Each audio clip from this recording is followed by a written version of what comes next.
അസ്സലാമു അലൈക്കും വറഹ്മത്തുള്ളാഹി തആല വബറകാതുഹു. ഞാൻ ജസ്റ്റ് ഇവരൊക്കെ ഒന്ന് ഇൻട്രൊഡ്യൂസ് ചെയ്യാം. ഞാനല്ല ആദ്യമായിട്ട് സംസാരിക്കുന്നത്. അപ്പം ആദ്യം നമ്മളിവിടെ ചർച്ച ചെയ്യാൻ പോകുന്ന വിഷയം materiality and sensorium Muslim experiences എന്നുള്ളതാണ്. അപ്പം നിങ്ങൾക്ക് ഏകദേശം ഒരു വിഷയത്തിൽ നിന്ന് തന്നെ പറയാൻ പോകുന്ന ടോപ്പിക്കിനെ പറ്റിയിട്ടുള്ളൊരു ധാരണ കിട്ടിയിട്ടുണ്ടാവുമെന്ന് കരുതുന്നു.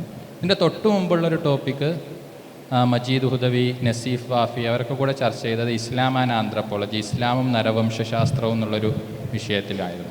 അപ്പോൾ ഇതിൻ്റെ ഒരു തുടർച്ചയായിട്ടാണ് സെൻസറി എക്സ്പീരിയൻസുകൾ അല്ലെ മെറ്റീരിയാലിറ്റി എന്തുമാത്രം ഇസ്ലാമിന് ഇമ്പോർട്ടൻ്റ് ആണ്, ഇസ്ലാമിനല്ല മുസ്ലിം ലൈഫിൽ എന്തുമാത്രം ഇമ്പോർട്ടൻ്റ് ആണ് എന്ന് ഡിസ്കസ് ചെയ്യുന്ന ഒരു സെഷനാണ് നമ്മളിവിടെ അവതരിപ്പിക്കുന്നത്. അപ്പോൾ നിങ്ങളെ ക്വസ്റ്റ്യനിലൂടെ കൂടുതൽ വിഷയങ്ങളിലേക്ക് കടക്കാനാണ് ഞങ്ങൾ ആഗ്രഹിക്കുന്നത്. അപ്പോൾ മുമ്പത്തെ സെഷനൊക്കെ വ്യത്യസ്തമായിട്ട് ഞങ്ങളിവിടെ പ്രസൻറ്റ് ചെയ്യാൻ പോകുന്നത് ഒരുപാട് തിയറികളോ അല്ലെങ്കിൽ ഇതുമായി ബന്ധപ്പെട്ട ലിറ്ററേച്ചറുകളോ അല്ല, മറിച്ച് ഇവർ ഓരോരുത്തരും ഓരോ മേഖലയിൽ റിസർച്ച് ചെയ്യുന്ന ആളുകളാണ്.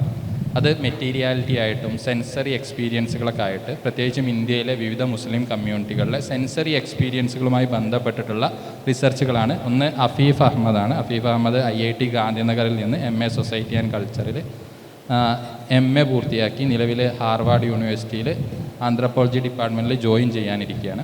മറ്റൊന്ന് സർഫറാസും IIT ഗാന്ധിനഗറിൽ തന്നെയാണ് MA ചെയ്തത്. ഇപ്പോൾ നിലവിൽ അശോക യൂണിവേഴ്സിറ്റിയിലെ സോഷ്യോളജി ആന്ത്രപ്പോളജി ഡിപ്പാർട്ട്മെൻറ്റിൽ PhDക്ക് ജോയിൻ ചെയ്യാൻ പോവുകയാണ്. അപ്പം ഓരോ റിസർച്ചിൻ്റെ ഒരു പ്രാരംഭ ദശയിലുള്ള ചില ഫൈൻഡിങ്സുകൾ, നിരീക്ഷണങ്ങൾ, അഭിപ്രായങ്ങളൊക്കെയാണ് നിങ്ങളുമായിട്ട് പങ്കുവെക്കാൻ ആഗ്രഹിക്കുന്നത്. പിന്നെ നിങ്ങളുടെ ചോദ്യങ്ങളും മറ്റൊക്കെ ഞങ്ങളൊരു കൂടുതൽ ചിന്തിക്കാനുള്ള ഇതായിട്ട് സ്വീകരിച്ചിട്ട് ആ ഒരു രീതിയിൽ ഒരു ആശയപ്രദാനം നടക്കുന്ന ഒരു സെഷനായിട്ട് ഇതിനെ സംഘടിപ്പിക്കണം എന്നാണ് ആഗ്രഹിക്കുന്നത്. അപ്പോൾ ആദ്യമായിട്ട് അഫീഫ് അഹമ്മദിനെ സംസാരിക്കാനായി ക്ഷണിച്ചുള്ളൂ. അസ്സലാമു അലൈക്കും. ഞാൻ അധികമൊന്നും പറയുന്നില്ല. അതായത് അനീസ് പറഞ്ഞതിൻ്റെ ഒരു തുടർച്ച എന്നുള്ള രീതിയിൽ പറയാം. നമ്മൾ വിഷയം മെറ്റീരിയാലിറ്റി ആൻഡ് സെൻസോറിയാലിറ്റി മുസ്ലിം എക്സ്പീരിയൻസസ് എന്നാണ് കൊടുത്തിട്ടുള്ളത്. നമ്മളാദ്യം മെറ്റീരിയാലിറ്റി, സെൻസോറിയാലിറ്റി ആൻഡ് ഇസ്ലാം എന്നുള്ള രീതിയിലായിരുന്നു വിചാരിച്ചിട്ടുണ്ടായിരുന്നത്. പിന്നെ അത് മുസ്ലിം എക്സ്പീരിയൻസ് എന്നാക്കാൻ കാരണം നമ്മൾ ഫീൽഡ് സ്പെസിഫിക് ആയിട്ടാണ് സംസാരിക്കാൻ ഉദ്ദേശിക്കുന്ന രീതിയിൽ പിന്നെ സംസാരം വന്നു. അതുകൊണ്ടാണ് മുസ്ലിം എക്സ്പീരിയൻസസ് എന്നുള്ള അർത്ഥത്തിലേക്ക് മാറ്റിയത്. അതുകൊണ്ട് തന്നെ ഭയങ്കര പർട്ടിക്കുലർ ടു ഫീൽഡ് ആയിട്ട് അല്ലെങ്കിൽ ഫീൽഡ് സ്റ്റിക്ക് ഓൺ ചെയ്ത് സംസാരിക്കണം എന്നാണ് വിചാരിക്കുന്നത്. ഞാൻ അനീസ് നേരത്തെ സൂചിപ്പിച്ച പോലെ ഞങ്ങളൊക്കെ റിസർച്ചിൻ്റെ ഒരു ആദ്യ റിസർച്ച് എന്ന് പറയാൻ പറ്റുന്ന രീതിയിലുള്ള റിസർച്ചൊന്നും ചെയ്യാത്ത ആൾക്കാരാണ്. IIT ഗാന്ധിനഗറിലൊരു മാസ്റ്റേഴ്സ് തീസീസ് കമ്പോണൻറ്റ് വരുന്നുണ്ട്. അപ്പോൾ ആ തീസീസ് കമ്പോണൻറ്റ് കമ്പൽസറി ആയതുകൊണ്ട് തന്നെ അതും ആയിട്ട് ബന്ധപ്പെട്ട് ചെയ്തിട്ടുള്ള ഒരു പ്രൈമറി ഫീൽഡ് ഇൻവെസ്റ്റിഗേഷൻ്റെ ഭാഗമായിട്ട് നടത്തിയിട്ടുള്ള റിസർച്ചുകളാണ് നമ്മൾ മൂന്നാളും ഇതുവരെ ഫിനിഷ് ചെയ്തിട്ടുള്ള റിസർച്ച്. അപ്പോൾ അതിൻ്റെ ഒരു ഭാഗമായിട്ട് ഞാൻ എൻ്റെ വർക്ക് പരിചയപ്പെടുത്തുന്നത്. ഞാൻ വർക്ക് ചെയ്തിട്ടുള്ളത് കായൽപട്ടണത്തെ ഡിവോഷണൽ സൗണ്ട്സ്കേപ്പ് എന്നുള്ള ഐഡിയയിലാണ്. ഞാനിവിടെ തന്നെ ഈ സെയിം വിഷയത്തിൽ എനിക്ക് വന്ന ഏകദേശം ഒരു വർഷം മുമ്പ് ഞാൻ ഈ സെയിം ഹോളിൽ പ്രസൻറ്റ് ചെയ്തിട്ടുണ്ട്. നിങ്ങളാരോ ഇവിടെ ഉണ്ടായിരുന്നോ എനിക്ക് ഓർമ്മയില്ല. എൻ്റെ ഫീൽഡിൻ്റെ ഒരു ഫീൽഡ് വർക്ക് കഴിഞ്ഞ സമയത്തായിരുന്നു. അപ്പോൾ സെയിം ടോപ്പിക്കാണ് പ്രസൻറ്റ് ചെയ്തിട്ടുള്ളത്. അപ്പോൾ അതിന് ജസ്റ്റ് അതിൽ നിന്ന് കുറച്ച് പോയിൻറ്റ്സ് മാത്രം നിങ്ങൾക്ക് ഒരു ഇൻട്രൊഡക്ടറി എന്നുള്ള അർത്ഥത്തിൽ സൂചിപ്പിക്കാമെന്നാണ് വിചാരിക്കുന്നത്.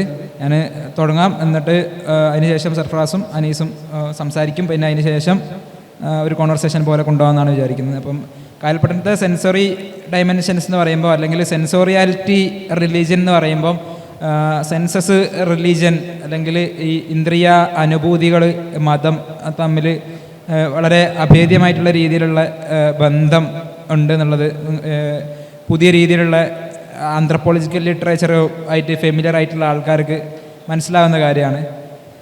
ആന്ത്രപ്പോളജി ഓഫ് റിലീജിയനിൽ അല്ലെങ്കിൽ ആന്ത്രപ്പോളജി ഇൻ ജനറലിൽ ഒരു പർട്ടിക്കുലർ ആയിട്ടുള്ളൊരു സ്റ്റേജിലെത്തിയ സമയത്താണ്, അതായത് ആന്ത്രപ്പോളജി ഓഫ് റിച്വലിൻ്റെയൊക്കെ ഒരു ചേണിങ് പോയിന്റിലേക്ക് എത്തുന്ന സമയത്താണ്. ഇപ്പം എനിക്ക് തോന്നുന്നു ഫ്രാൻസ് ബോവാസൊക്കെ ആദ്യകാലത്തൊക്കെ സെൻസസിനെ കുറിച്ചിട്ട്, മലിനോസ്കി അടക്കം സെൻസസിനെ കുറിച്ച് സംസാരിക്കുന്നുണ്ട് വരെ ഇപ്പം എത്തനോഗ്രഫിക് ആയിട്ടുള്ള ഒരു അക്കൗണ്ടുകളിൽ. പക്ഷേ സെൻസസ് എന്ന് പറഞ്ഞാൽ എന്തോ വേറൊന്നിലേക്ക് എത്താനുള്ളൊരു പാസീവ് മീന് അല്ലെങ്കിൽ വേറെ എന്തിൻ്റെങ്കിലും ഭാഗമായിട്ടുള്ള ഒരു ഘടകം എന്നുള്ള അർത്ഥത്തിൽ സെൻസസിനെ കാണുക. അതായത് വേറൊരു ലക്ഷ്യം അച്ചീവ് ചെയ്യാനുള്ളതിൻ്റെ അല്ലെങ്കിൽ വേറൊരു എത്നോഗ്രാഫിക് ഇൻസൈറ്റ് കിട്ടാൻ ഉതകുന്ന അർത്ഥത്തിലുള്ള ഒരു മീൻ മാത്രമായിട്ട് സെൻസസ് അല്ലെങ്കിൽ ഇന്ദ്രിയാനുഭവങ്ങളെ കണക്കാക്കുക എന്നുള്ളതായിരുന്നു ആദ്യകാലത്തുള്ളൊരു രീതി എന്ന് പറയുന്നത്. അതിനുശേഷം ഒരു പർട്ടിക്കുലർ പോയിന്റിൽ ആന്ത്രപ്പോളജി ഓഫ് റിച്വലിലൊക്കെ വർക്ക് ചെയ്ത വില്യം ടേണർ ഒക്കെയാണ്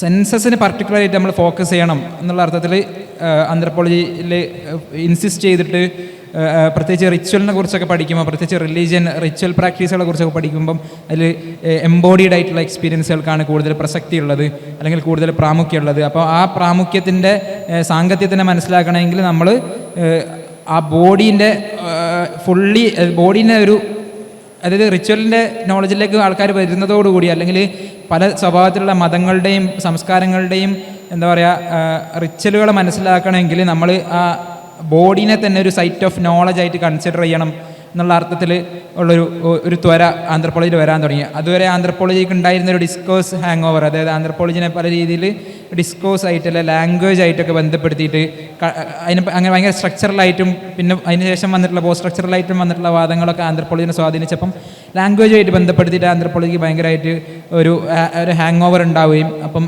അല്ലെങ്കിൽ ആ ഒരു രീതിയിൽ ആന്ത്രപ്പോളജിക്കൽ വർക്കുകൾ കൂടുതലായിട്ട് വരികയും ചെയ്ത സമയത്താണ് സെൻസസിലേക്ക് ടേൺ ചെയ്യണം. എന്നാൽ മാത്രമേ നമുക്ക് ബോഡീൻ്റെ ഒരു ഹോളിസ്റ്റിക് എക്സ്പീരിയൻസ് കിട്ടൂ, ബോഡീനെ നമുക്ക് മനസ്സിലാക്കാൻ പറ്റൂ. ഇത് കേവലമായിട്ടുള്ള സീമിയോട്ടിക്സിൻ്റെ അപ്പുറത്ത് ഈ എംബോഡീഡ് എക്സ്പീരിയൻസുകൾ നമുക്ക് മനസ്സിലാക്കാൻ പറ്റുന്നുള്ള അർത്ഥത്തിലേക്ക് ആന്ത്രപ്പോളജിസ്റ്റുകൾ വരുന്നത്. അപ്പോൾ അതിൻ്റെ തുടർച്ചയായിട്ടാണ് ഡേവിഡ് ഹോവ്സിനെ പോലുള്ള ഈ ആന്ത്രപ്പോളജി ഓഫ് സെൻസസിലെ പയനിയർ ആയിട്ടുള്ള ഡേവിഡ് ഹോവ്സ്, സാറാ പിങ്ക് പോലുള്ള ആൾക്കാർ വർക്കുകൾ ചെയ്യുന്നത്.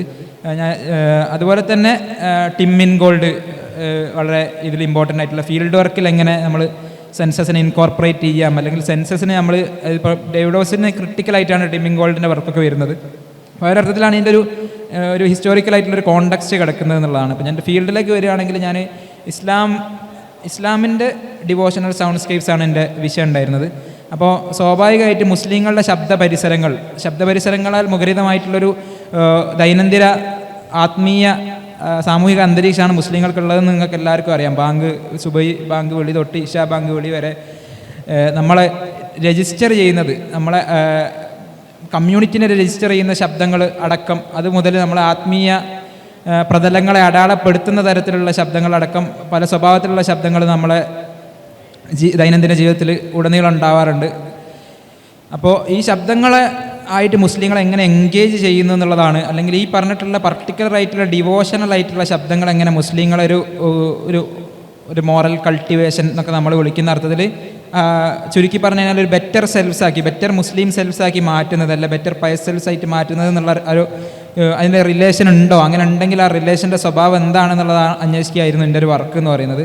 അപ്പോൾ കായൽപട്ടണം ആണ് നിങ്ങൾക്ക് പരിചയം ഉണ്ടാകും. കായൽപട്ടണം എന്ന് പറയുന്നത് തമിഴ്നാട്ടിലുള്ള തൂത്തുക്കുടി അടുത്തുള്ള വളരെ പ്രൊമിനൻ്റ് ആയിട്ടുള്ള മലബാർ പോലെ തന്നെയുള്ളൊരു കോസ്റ്റൽ ഇസ്ലാമിക് ടൗണാണ് കായൽപട്ടണം എന്ന് പറയുന്നത്. അപ്പോൾ കായൽപട്ടണത്തിലുള്ള മുസ്ലിം ഡിവോഷണൽ സൗണ്ട് സ്കേപ്സാണ് എൻ്റെ വിഷയമായിട്ടുണ്ടായിരുന്നത്. അപ്പം ഫീൽഡിലുള്ള എക്സ്പീരിയൻസിനെ കുറിച്ച് സംസാരിക്കുകയാണെങ്കിൽ സെൻസസുമായിട്ട് വളരെ അഭേദ്യമായിട്ടുള്ള ബന്ധം പുലർത്തുന്ന ആൾക്കാരാണ്, അല്ലെങ്കിൽ പല സ്വഭാവത്തിലുള്ള സെൻസസ് കൂടി നമുക്ക് ആ സ്ഥലത്തിനെ മാപ്പ് ചെയ്യാൻ പറ്റും എന്നുള്ളതാണ് കായൽപട്ടണത്ത് പോയപ്പോൾ എനിക്കുണ്ടായ ഒരു അനുഭവം എന്ന് പറയുന്നത്. കാരണം സ്പേഷ്യലായിട്ടാണെങ്കിൽ, അതുപോലെ തന്നെ സോണിക് ആയിട്ടാണെങ്കിൽ, അതുപോലെ തന്നെ പല സ്വഭാവത്തിലുള്ള സ്മെല്ലിൻ്റെ സ്വഭാവത്തിലായി കഴിഞ്ഞാൽ നമുക്ക് ഒരു പ്രദേശത്തിനെ അടയാളപ്പെടുത്താൻ പറ്റും എന്നുള്ളതാണ്. അപ്പോൾ ആ ഒരു അർത്ഥത്തിലുള്ള പല രീതിയിലുള്ള സ്പെസിഫിക്കേഷൻസിൻ്റെ ഒരു കോംപ്ലക്സ് ആയിട്ടുള്ള അല്ലെങ്കിൽ വളരെ ഇൻട്രസ്റ്റിംഗ് ആയിട്ടുള്ളൊരു മിക്സ്ചറാണ് ഫീൽഡിൽ എനിക്കുണ്ടായിട്ടുണ്ടായിരുന്നത്. അപ്പോൾ ശബ്ദങ്ങളെ പറ്റിയിട്ട് കായൽപട്ടണത്തിലുള്ള കോണ്ടക്സ്റ്റിൽ ശബ്ദങ്ങളെ പറ്റി അന്വേഷിക്കുമ്പം പ്രത്യേകിച്ച് നമ്മുടെ റിച്വൽ പ്രാക്ടീസുകൾ, പ്രത്യേകിച്ച് മാല, മൗലീദ് അല്ലെങ്കിൽ പല സ്വഭാവത്തിലുള്ള തെരീക്കത്ത്, ദിക്ർ, മജ്ലിസുകളിലൊക്കെ നമ്മൾ ശബ്ദങ്ങൾ വെച്ചിട്ടുള്ള ഒരു പ്ലേ അല്ലെങ്കിൽ ശബ്ദങ്ങൾ വെച്ചിട്ടുള്ള ഒരു തരത്തിലുള്ള നമ്മൾ ഇപ്പം ഹളറകൾക്കൊക്കെ പങ്കെടുത്തിട്ടുള്ള ആൾക്കാർക്ക് അറിയാൻ മതി. അതായത് നമ്മളെ ശബ്ദങ്ങൾ എങ്ങനെയാണ് നമ്മളെ മൂവ്മെൻറ്റിനെ നിർണ്ണയിക്കുന്നത്, അല്ലെങ്കിൽ നമ്മളെ മൂവ്മെൻറ്റിനെയും ആ ഒരു അർത്ഥത്തിൽ നമ്മളെ ഒരു എംബോഡീഡ് ആയിട്ടുള്ളൊരു ആക്ട് ചെയ്യാൻ പ്രേരിപ്പിക്കുന്നത്, പ്രേരണാവിധേയമാകുന്ന അർത്ഥത്തിൽ ശബ്ദങ്ങൾ എങ്ങനെയാണ് പ്രവർത്തിക്കുന്നത് എന്നുള്ളത് നമുക്ക് ഇത്തരത്തിലുള്ള റിച്വലുകളിൽ പങ്കെടുക്കുമ്പോൾ നമുക്ക് മനസ്സിലാവും. അപ്പം ആ ഒരു അർത്ഥത്തിൽ ഉള്ള ശബ്ദമുഖരിതമായിട്ടുള്ള പല സ്വഭാവത്തിലുള്ള ആചാര അനുഷ്ഠാനങ്ങളിൽ പങ്കെടുക്കുന്നതിൽ ദൈനംദിനമായിട്ട് അത്തരത്തിലുള്ള ആചാരങ്ങളിൽ പങ്കെടുക്കുന്നതിലൂടെ ആൾക്കാരെങ്ങനെയാണ് ഒരു പ്രത്യേക തരത്തിലുള്ള ഒരു പർട്ടിക്കുലർ ആയിട്ടുള്ള ഒരു പയസ് സെൻസോറിയം സൃഷ്ടിക്കുകയും ആ സെൻസോറിയത്തിൻ്റെ മീഡിയേഷനിലൂടെ ഒരു മോറൽ കൾട്ടിവേഷൻ സാധ്യമാക്കുകയും ചെയ്യുന്നതെന്നുള്ളതാണ് ഞാൻ നോക്കിയിട്ടുണ്ടായിരുന്ന വിഷയം. അതിൽ ഒരു ഒറ്റ സൂചനയും കൂടി പറഞ്ഞിട്ട് ഞാൻ എൻ്റെ ഒരു ഇൻട്രോഡക്ടറി ഭാഗം അവസാനിപ്പിക്കാം. ഈ ശബ്ദങ്ങൾ എന്ന് പറയുന്നത് പലപ്പോഴും നമ്മൾ അതിൻ്റെ ഒരു പാസീവ് സെൻസിലാണ് മനസ്സിലാക്കുക. പ്രത്യേകിച്ച് സൈറ്റിനൊരു പ്രൈമസി അല്ലെങ്കിൽ വിഷ്വൽ അല്ലെങ്കിൽ കാണുന്നതിനൊരു പ്രൈമസി ഉള്ളൊരു ലോകത്താണ് നമ്മൾ ജീവിക്കുന്നത്. പ്രത്യേകിച്ച് മോഡേണിറ്റിൻ്റെ ലോകം എന്ന് പറഞ്ഞു കഴിഞ്ഞാൽ മാർട്ടിൻ ജെ ഒക്കെ പോലുള്ള സ്കോളേഴ്സൊക്കെ പറയുന്ന പോലെ സ്കോപ്പിക് റിജീംസ് ഓഫ് മോഡേണിറ്റി എന്നാണ് പറയുന്നത്. അല്ലെങ്കിൽ കാഴ്ചാലോകമാണ് മോഡേണിറ്റിൻ്റെ. അവിടെ ശബ്ദങ്ങൾക്ക് ഒരു അക്വസ്റ്റിക് റിജീം എന്ന് പറഞ്ഞൊരു പ്രീ മോഡേൺ ആയിട്ടുള്ളൊരു ലോകം നമുക്ക് പലപ്പോഴും നഷ്ടപ്പെട്ടു പോവുക അല്ലെങ്കിൽ അതിൻ്റെ ഒരു പല സ്വഭാവത്തിൽ അത് വീക്കൻ ചെയ്യുന്നൊരു കാലത്താണ്. അതിൽ വേറൊരു സെൻസിനെ മറ്റൊരു സെൻസ് കൊണ്ട് പകരം വെക്കുക എന്നുള്ള അർത്ഥത്തിലല്ല. അത് ശബ്ദം ഉണ്ടായിരുന്നൊരു ഒരു നൊസ്റ്റാൾജിക് ആയിട്ടുള്ള ഒരു റിമെമ്പറിലേക്ക് പോവല്ല, മറിച്ച് ശബ്ദങ്ങളും കാഴ്ചയും പല രീതിയിലുള്ള ഇന്ദ്രിയാനുഭൂതികളും കൂടിയിട്ടുള്ളൊരു സമഗ്രമായിട്ടുള്ളൊരു ഇന്ദ്രിയ അനുഭവ പരിസരത്തു നിന്നാണ് മതങ്ങളെക്കുറിച്ചുള്ള സമഗ്രമായിട്ടുള്ള പഠനം നമുക്ക് സാധ്യമാവുക എന്നുള്ളതാണ് മനസ്സിലാക്കേണ്ട ഒരു കാര്യം. അപ്പോൾ ശബ്ദങ്ങൾക്ക് അതിൻ്റേതായിട്ടുള്ളൊരു മെറ്റീരിയാലിറ്റി ഉണ്ട്. അല്ലെങ്കിൽ ശബ്ദം എന്ന് പറയുന്നൊരു അനുഭവത്തിന് കേവലമായിട്ടുള്ളൊരു അതീന്ദ്രിയ അനുഭവമല്ല ശബ്ദം. അല്ലെങ്കിൽ അതിന് കൃത്യമായിട്ടുള്ളൊരു മെറ്റീരിയൽ ആയിട്ടുള്ളൊരു പ്രതലം അതിനുണ്ട്, ഭൗതിക പ്രതലമുണ്ട്. ആ പ്രതലത്തിൽ നിന്നിട്ട് കൂടിയാണ് ഈ സെൻസസ് നമ്മളെ ബോഡിയിൽ വർക്ക് ചെയ്യുന്നത്. അങ്ങനെയാണ് ബോഡിയിലുള്ള നേരത്തെ പറഞ്ഞ പോലുള്ള പയസാവാനും കൂടുതൽ മോറലി ബെറ്റർ ആവാനും ഒക്കെ ഉള്ള ശ്രമങ്ങൾ ബോഡി ആക്റ്റീവായിട്ട് നടത്തുന്നത് എന്നുള്ളതാണ് എനിക്ക് എൻ്റെ ഫീൽഡിൽ നിന്ന് മനസ്സിലായിട്ടുള്ള കാര്യം. ഇതിൻ്റെ ഒരു മെറ്റീരിയാലിറ്റി എന്നുള്ള പറഞ്ഞ ക്വസ്റ്റ്യനിൽ അനീസൊക്കെ കൂടുതലായിട്ട് വർക്ക് ചെയ്തിട്ടുണ്ട്. അപ്പോൾ അനീസ് അതിനെപ്പറ്റി കൂടുതൽ സംസാരിക്കുന്നു വിചാരിക്കുന്നു. ബാക്കി അതിന് ശേഷം സംസാരിക്കാൻ തോന്നുന്നു അതിൻ്റെ ഒരു കണ്ടിന്യൂഷൻ ആയിട്ട്. അസ്സലാമു അലൈക്കും. അപ്പോൾ ഹഫീഫ് ഒരു ഇൻട്രൊഡക്ഷൻ തന്നിട്ടുണ്ട്. സെൻസിൻ്റെ ഒരു പ്രാധാന്യം എന്താണ്, അത് ഒരു എപ്പിസ്റ്റമോളജി, അതായത് വിജ്ഞാന ശാസ്ത്രത്തിൽ സെൻസിൻ്റെ പഠനം എത്രത്തോളം ഇമ്പോർട്ടൻ്റ് ആണെന്നുള്ളത്. അതുപോലെ തന്നെ പ്രധാനപ്പെട്ട ഒന്നാണ് എക്സ്പീരിയൻസ് എന്ന് പറയുന്നത്. അതൊരു വേറെ തന്നെ ഒരു പ്രതലാണ്, ഫിനോമിനോളജിക്കൽ ആയിട്ടുള്ള ഒരു പ്രതലത്തിന് ഒരു മനുഷ്യൻ്റെ എക്സ്പീരിയൻസിനെ ഒരു എപ്പിസ്റ്റമോളജിക്കൽ കാറ്റഗറി, അതായത് ജ്ഞാനശാസ്ത്രത്തിൻ്റെ ഒരു പ്രധാനപ്പെട്ട ഒരു ഭാഗമായിട്ട് ഒരു മനുഷ്യൻ്റെ എക്സ്പീരിയൻസിനെ മനസ്സിലാക്കുക. അതിപ്പം അരിസ്റ്റോട്ടലിൻ്റെ ആ സമയം മുതൽ ഉണ്ടെങ്കിലും പിന്നീട് അത് ഒരു അക്കാഡമിക്സ് സ്ക്രൂട്ടിനി വന്നിട്ടുള്ളത് ഇപ്പം ഹുസേൾ, ഹൈഡെഗർ, മർലൂ-പോണ്ടി തുടങ്ങിയ ഫിനോമിനോളജിസ്റ്റുകൾ അവിടെ നിന്നിട്ടാണ്. ഇപ്പം ഇന്ത്യയിൽ അതിൻ്റെ ഒരു കാര്യമായിട്ടൊരു ട്രഡീഷൻ ഉണ്ടായിരുന്നില്ല. അപ്പോൾ ഇന്ത്യയിൽ ഉണ്ടായിരുന്ന ഒരു ട്രഡീഷൻ ഇപ്പം വളരെ റീസെൻ്റായിട്ട് ഉണ്ടായിട്ടുള്ള കുറച്ച് സ്കോളേഴ്സ് ഉണ്ട്. ഗോപാൽ ഗുരു, സുന്ദർ സർക്കായ് മുതലായ സ്കോളേഴ്സ് ഈ ഒരു ഇന്ത്യൻ എക്സ്പീരിയൻസ് എങ്ങനെ മനസ്സിലാക്കാം എന്നൊക്കെയുള്ള രീതിയിൽ അവർ പുസ്തകങ്ങൾ രചിച്ചിട്ടുണ്ട്. അപ്പം അതിൻ്റെ ഒരു ബേസിൽ നിന്ന് ഞാനിങ്ങനെ സംസാരിക്കുകയാണ്. ഇന്ത്യൻ മുസ്ലിംസ് അല്ലെങ്കിൽ ഇന്ത്യൻ സിറ്റീസിൽ ജീവിക്കുന്ന മുസ്ലിങ്ങൾ എങ്ങനെയാണ് അവരുടെ പരിസര പ്രദേശങ്ങളെ എക്സ്പീരിയൻസ് ചെയ്യപ്പെടുന്നത്. അപ്പോൾ ഇന്ത്യൻ മുസ്ലിങ്ങളെ അല്ലെങ്കിൽ ഇന്ത്യൻ സിറ്റിയിലെ മുസ്ലിങ്ങളെ പറ്റിയിട്ടുള്ള പഠനം എന്ന് പറയുന്നത് ഇപ്പം ഈ സ്വാതന്ത്ര്യാനന്തര കാലത്ത് മുതൽ ഉണ്ടായിട്ടുള്ള ഒരു പഠനമാണ്. മുസ്ലിങ്ങൾ ബാക്ക്വേർഡാണോ, മുസ്ലിങ്ങൾ പിന്നോട്ടാണോ മുന്നോട്ടാണോ എന്നുള്ള ധാരാളം പഠനങ്ങൾ നമുക്ക് കാണാൻ പറ്റും. ഗവൺമെൻറ്റിൻ്റെ പഠനം, ഇപ്പോൾ സച്ചാർ കമ്മിറ്റി റിപ്പോർട്ട് ഒരു പ്രധാനപ്പെട്ടതാണ്. അതുപോലെ തന്നെ ഒരുപാട് അക്കാദമിക പഠനങ്ങൾ സോഷ്യോളജിസ്റ്റുകളും എക്കോണമിസ്റ്റുകളും ഒക്കെ നടത്തിയിട്ടുണ്ട്. അപ്പോൾ ഒരു ആന്ത്രപ്പോളജിസ്റ്റിനെ സംബന്ധിച്ചിടത്തോളം ഒരു ഇന്ത്യൻ സിറ്റിയിൽ ജീവിക്കുന്ന ഒരു ഇന്ത്യൻ മുസ്ലിം എങ്ങനെയായിരിക്കാം അവരുടെ പരിസര പ്രദേശത്തെ എക്സ്പീരിയൻസ് ചെയ്യുന്നത്. പൊതുവേ ഇന്ത്യൻ സിറ്റിയിലെ മുസ്ലിങ്ങളെ പറ്റി പറയുന്നത് അവരുടെ ബാക്ക്വേർഡ്നെസ്, ആ ഒരു ഏരിയയുടെ ഒരു ഇനീക്വാളിറ്റീൻ്റെ ലെവല്, അവരുടെ വിദ്യാഭ്യാസ സാഹചര്യം, ഫൈനാൻഷ്യൽ ബാക്ക്ഗ്രൗണ്ട്, ഈ വക കാര്യങ്ങളൊക്കെ ആയിട്ട് ബന്ധപ്പെടുത്തിയിട്ട് ഒരുപാട് പഠനങ്ങൾ പറയുന്നുണ്ട്. അതിൻ്റെ കാരണങ്ങൾ ഇപ്പം എക്കോണോമിക് കാരണങ്ങളാവാം, പൊളിറ്റിക്കൽ കാരണങ്ങളാകാം, വയലൻസ്, അങ്ങനെയുള്ള രീതിയിൽ Asghar Ali engineer, Ashutosh Varshney, Paul Brass, Abdul Shaban, അങ്ങനെയുള്ള നിരവധി സ്കോളേഴ്സ് അതിനെ ഒരുപാട് എക്സ്പ്ലോർ ചെയ്തിട്ടുണ്ട്. അപ്പോൾ അതിൽ താല്പര്യമുള്ളവർ അതൊക്കെ ശ്രദ്ധിക്കുക.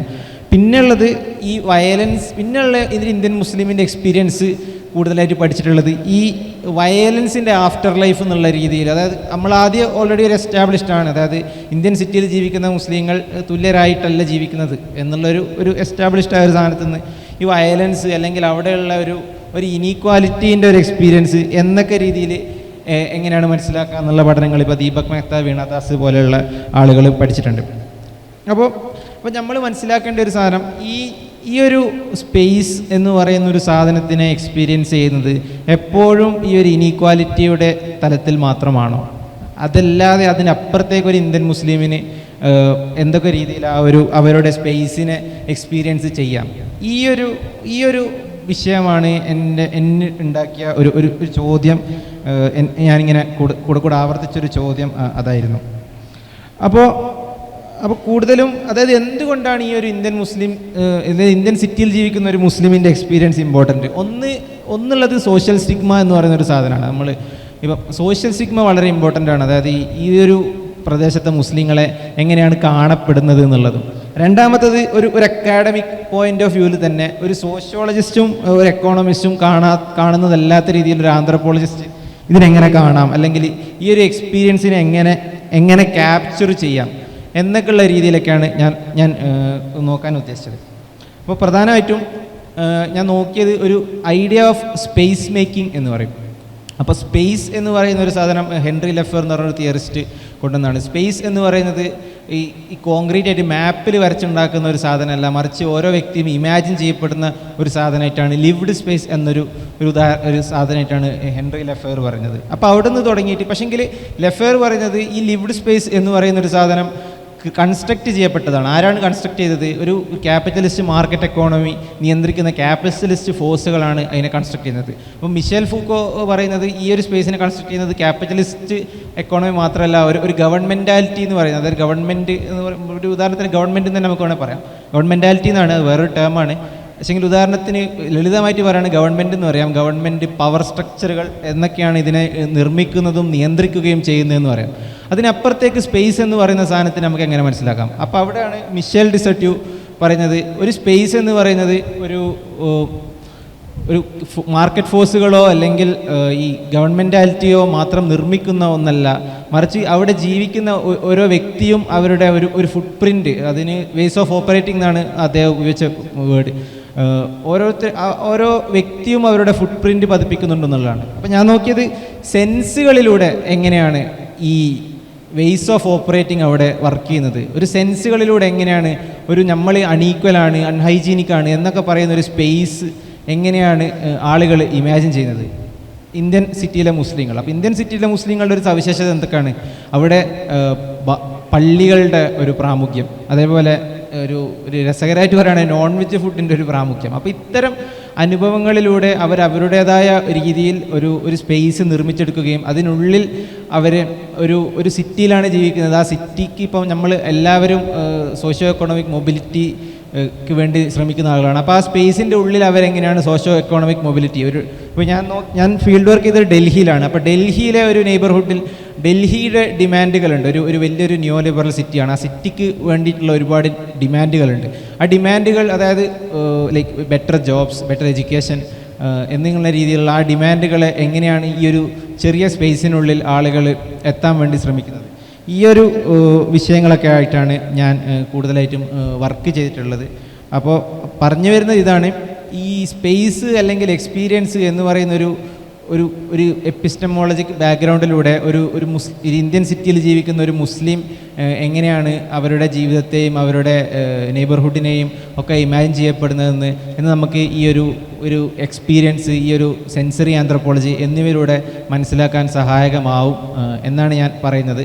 പിന്നെ അതിനപ്പുറമുള്ള സാധനമാണ് ഈ മെറ്റീരിയാലിറ്റി എന്ന് പറയുന്നത്. അപ്പോൾ അനീസ് അത് ഞാനിപ്പോൾ ഒരു ഇന്ത്യൻ മുസ്ലിം എന്നുള്ള രീതിയിലാണ് സംസാരിച്ചത്. അത് അനീസ് ഒരു ഇസ്ലാമിക് മെറ്റീരിയാലിറ്റി എന്ന രീതിയിൽ എങ്ങനെ വിശദീകരിക്കാമെന്ന് പറഞ്ഞതാണ്. Thank you. അപ്പോൾ ഞാൻ സംസാരിക്കുന്നത്, ഞാൻ നേരത്തെ അപ്രതീക്ഷിതമായിട്ട് കുറച്ച് സംസാരിച്ചു വെച്ചിരുന്നു, അതിൻ്റെ തുടർച്ചയായിട്ട് കൂടിയാണ് പറയുന്നത്. അപ്പം ഇവിടെ 2 സംസാരങ്ങൾ നടന്നു കഴിഞ്ഞു. ഒന്നിൽ മുസ്ലിങ്ങളെ സംബന്ധിച്ചിടത്തോളം അല്ലെങ്കിൽ മുസ്ലിം എക്സ്പീരിയൻസിനെ നിർമ്മിക്കുന്നതിൽ അല്ലെങ്കിൽ ഒരു മുസ്ലിമിൻ്റെ ഇതിൽ സെൻസറി എക്സ്പീരിയൻസുകൾ വളരെ ഇമ്പോർട്ടൻ്റ് ആണ്, അതോടൊപ്പം തന്നെ സ്പേസ് വളരെ ഇമ്പോർട്ടൻ്റ് ആണ് എന്നുള്ള 2 തിരിച്ചറിവുകളിൽ നിന്നാണ് നമ്മളിവിടെ സംസാരിച്ചിട്ടുള്ളത്. അപ്പോൾ ഇതൊക്കെ എന്താണ്, ഒരർത്ഥത്തിൽ ഞാൻ സംസാരിക്കാൻ പോകുന്ന മെറ്റീരിയാലിറ്റി എന്ന് പറയുന്ന ഒരു ആശയവുമായിട്ട് വളരെയേറെ ബന്ധപ്പെട്ടതാണ്. കാരണം സ്വാഭാവികമായിട്ട് വളരെ ലളിതമായിട്ട് പറയുകയാണെന്നുണ്ടെങ്കിൽ നമുക്കൊക്കെ നമ്മുടെ മതത്തെ പറ്റി അല്ലെങ്കിൽ മൊത്തത്തിൽ റിലീജിയനെ പറ്റിയിട്ട് ഒരു കാലം വരെ ആന്ത്രോപോളജി ആണെങ്കിലും സോഷ്യോളജി ആണെങ്കിലും ഫിലോസഫി ആണെങ്കിലൊക്കെ കരുതിയിരുന്നൊരു ധാരണ എന്ന് പറയുന്നത് റിലീജിയൻ എന്ന് പറഞ്ഞാൽ വളരെ ഇമ്മെറ്റീരിയലായ, വളരെ ട്രാൻസെൻഡൻ്റൽ ആയിട്ടുള്ള ഒരുപാട് സത്യങ്ങൾ, ഒരുപാട് ബിലീഫുകൾ, ഇതാണ് റിലീജിയനിൽ വളരെയേറെ ഇമ്പോർട്ടൻ്റ് ആയിട്ടുള്ളൊരു കാര്യം എന്നാണ്. അപ്പോൾ നേരത്തെ തന്നെ ഇവിടെ ഒരുപാട് ക്വസ്റ്റ്യൻ ഉണ്ടായി, എന്താണ് ഇസ്ലാം? ഇസ്ലാം ഒരു ബിലീഫ് സിസ്റ്റമാണോ?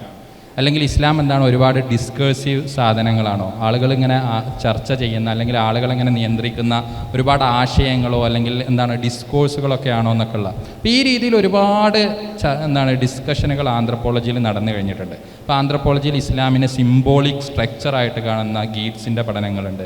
പിന്നെ അതിനുശേഷം ആന്ത്രപ്പോളജിയിലെ ഇസ്ലാമിൽ തന്നെ സെമിയോട്ടിക് ഫോമുകളായിട്ട് ഇസ്ലാമിനെ കാണുന്ന പഠനങ്ങളുണ്ട്. അപ്പോൾ ഈ രീതിയിൽ എന്താണ് ഇസ്ലാമിൻ്റെ ഇമ്മെറ്റീരിയലായ, അപ്പോൾ ഇത് സിംബൽസുകളാണെങ്കിൽ പോലും അല്ലെ സെമിയോട്ടിക്സ് ആണെങ്കിലും അല്ലെ ഐഡിയോളജി ആണെങ്കിലൊക്കെ വളരെ ഇമ്മെറ്റീരിയൽ ആയിട്ടുള്ള ഒരു തലത്തിനെയാണ് പ്രതിനിധീകരിക്കുന്നത് അല്ലേ.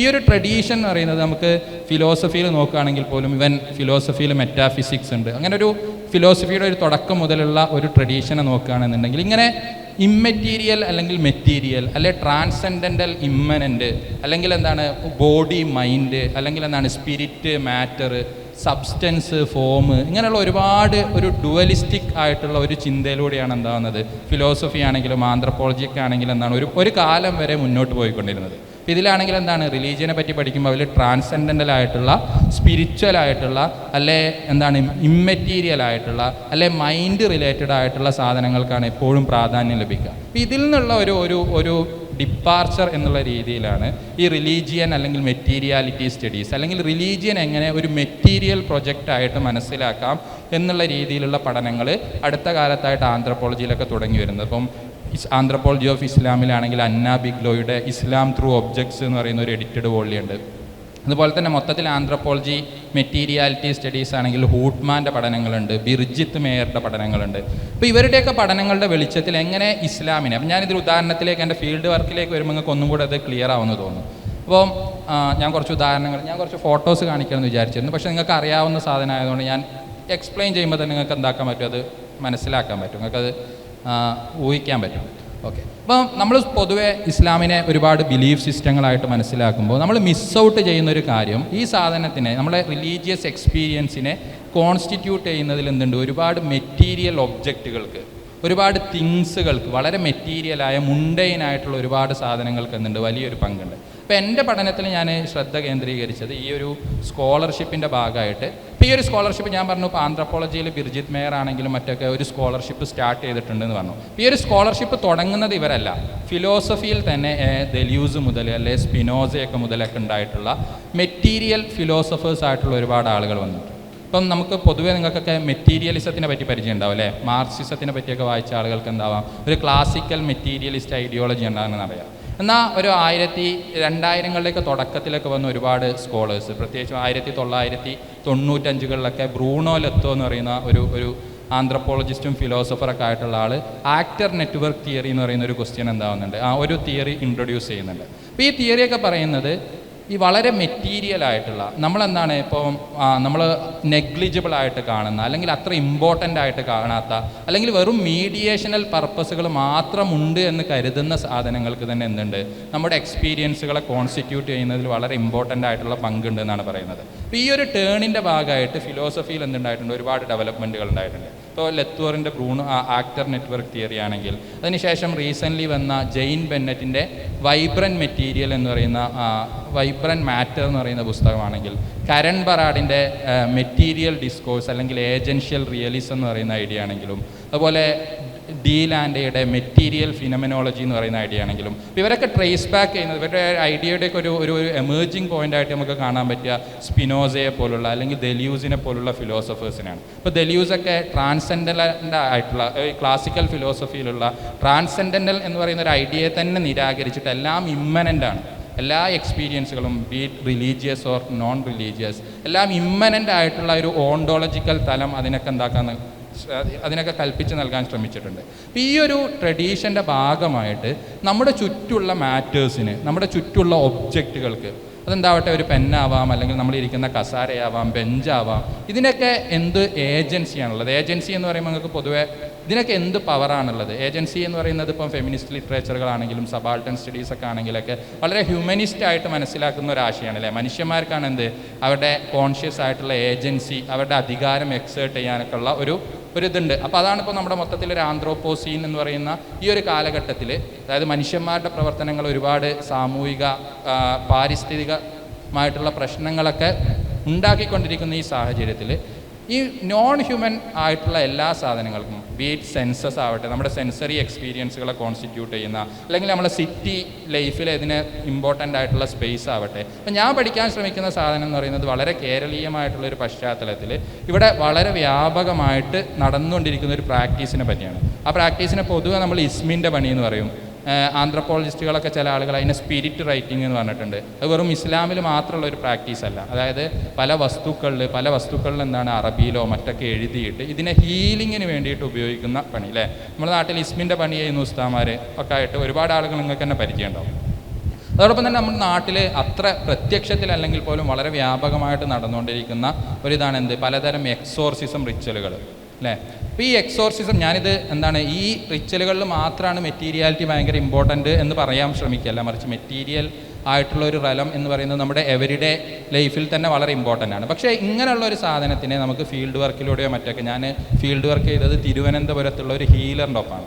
അവർ ഹീലറിൻ്റെ റൂമിലേക്ക് നിങ്ങൾ ആരെങ്കിലും മുമ്പ് പോയിട്ടുണ്ടെങ്കിൽ മനസ്സിലാക്കാൻ പറ്റും. ഒരു ഹീലർ ആയിട്ട് ഒരു ചികിത്സ ചെയ്യുന്ന ഒരാൾ അല്ലെങ്കിൽ ഒരു ആത്മീയ ചികിത്സകൻ ഉപയോഗിക്കുക ഒരുപാട് മെറ്റീരിയൽസാണ്. ആ മെറ്റീരിയൽസിൽ എന്തുണ്ടാവും? തേങ്ങ ഉണ്ടാവും, ആ മെറ്റീരിയൽസിൽ ചെറുനാരങ്ങ ഉണ്ടാവും, മുട്ട ഉണ്ടാവും, പലതരം പൊടികളുണ്ടാവും. ആരെങ്കിലും ശ്രദ്ധിച്ചിരുന്നോ മുമ്പ്? ചില ആളുകൾക്കൊക്കെ എക്സ്പീരിയൻസ് ഉണ്ടാവും, മുളക് ഉണ്ടാവും. അങ്ങനെ പലതരത്തിൽ നമ്മുടെ ഡെയിലി മുണ്ടൈൻ ലൈഫിൽ നമ്മളെന്താണ് അത്ര ഇമ്പോർട്ടൻ്റ് അല്ലാത്ത കാണുന്ന പല വസ്തുക്കൾ ഉപയോഗിച്ചിട്ടാണ്, പല ഒബ്ജക്റ്റുകൾ മാറ്ററുകൾ ഉപയോഗിച്ചിട്ടാണ് ഇവരെന്താവുന്നത്, ഇവരൊരു ഹീലിങ്ങിൻ്റെ പവറിനെ കോൺസ്റ്റിറ്റ്യൂട്ട് ചെയ്യുന്നത്. അപ്പോൾ ഇതിനെ പറ്റിയിട്ട് ഒരുപാട് പഠനങ്ങൾ ആന്ത്രപ്പോളജിയിൽ മുമ്പ് നടന്നിട്ടുണ്ട്. അപ്പോൾ ഈ ഇങ്ങനെ പഠനങ്ങൾ നടന്ന ആളുകളൊക്കെ ഇതിനെ മനസ്സിലാക്കാൻ ശ്രമിച്ചിട്ടുള്ളത്, ചില ആളുകൾ ഇപ്പം ഡൽഹിയിൽ നടന്നൊരു പഠനത്തിൽ ഇവരെങ്ങനെയാണ് ഹീലേഴ്സ് എങ്ങനെയാണ് അവരുടെ സ്പീച്ച് ആക്ടിലൂടെ എന്താവുന്നത് ഹീലിങ്ങിനെ സാധ്യമാക്കുന്നത്.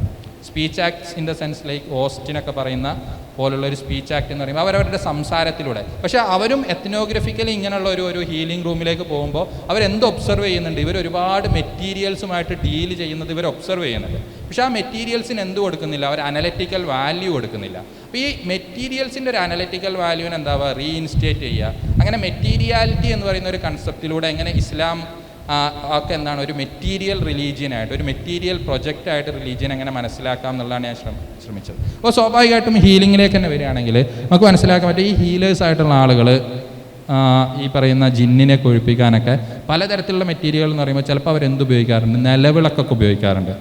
പിന്നെ അതുപോലെ ഓം ചിഹ്നല്ലേ, ഓം ചിഹ്നം അത് ഉപയോഗിക്കാറുണ്ട്. പിന്നെ ഈ പറയുന്ന മുട്ട, ഇതിലൊക്കെ പലതരത്തിലുള്ള എഴുത്തുകൾ ഉപയോഗിക്കാറുണ്ട്. ചുടലത്തേങ്ങ ഉപയോഗിക്കാറുണ്ട്.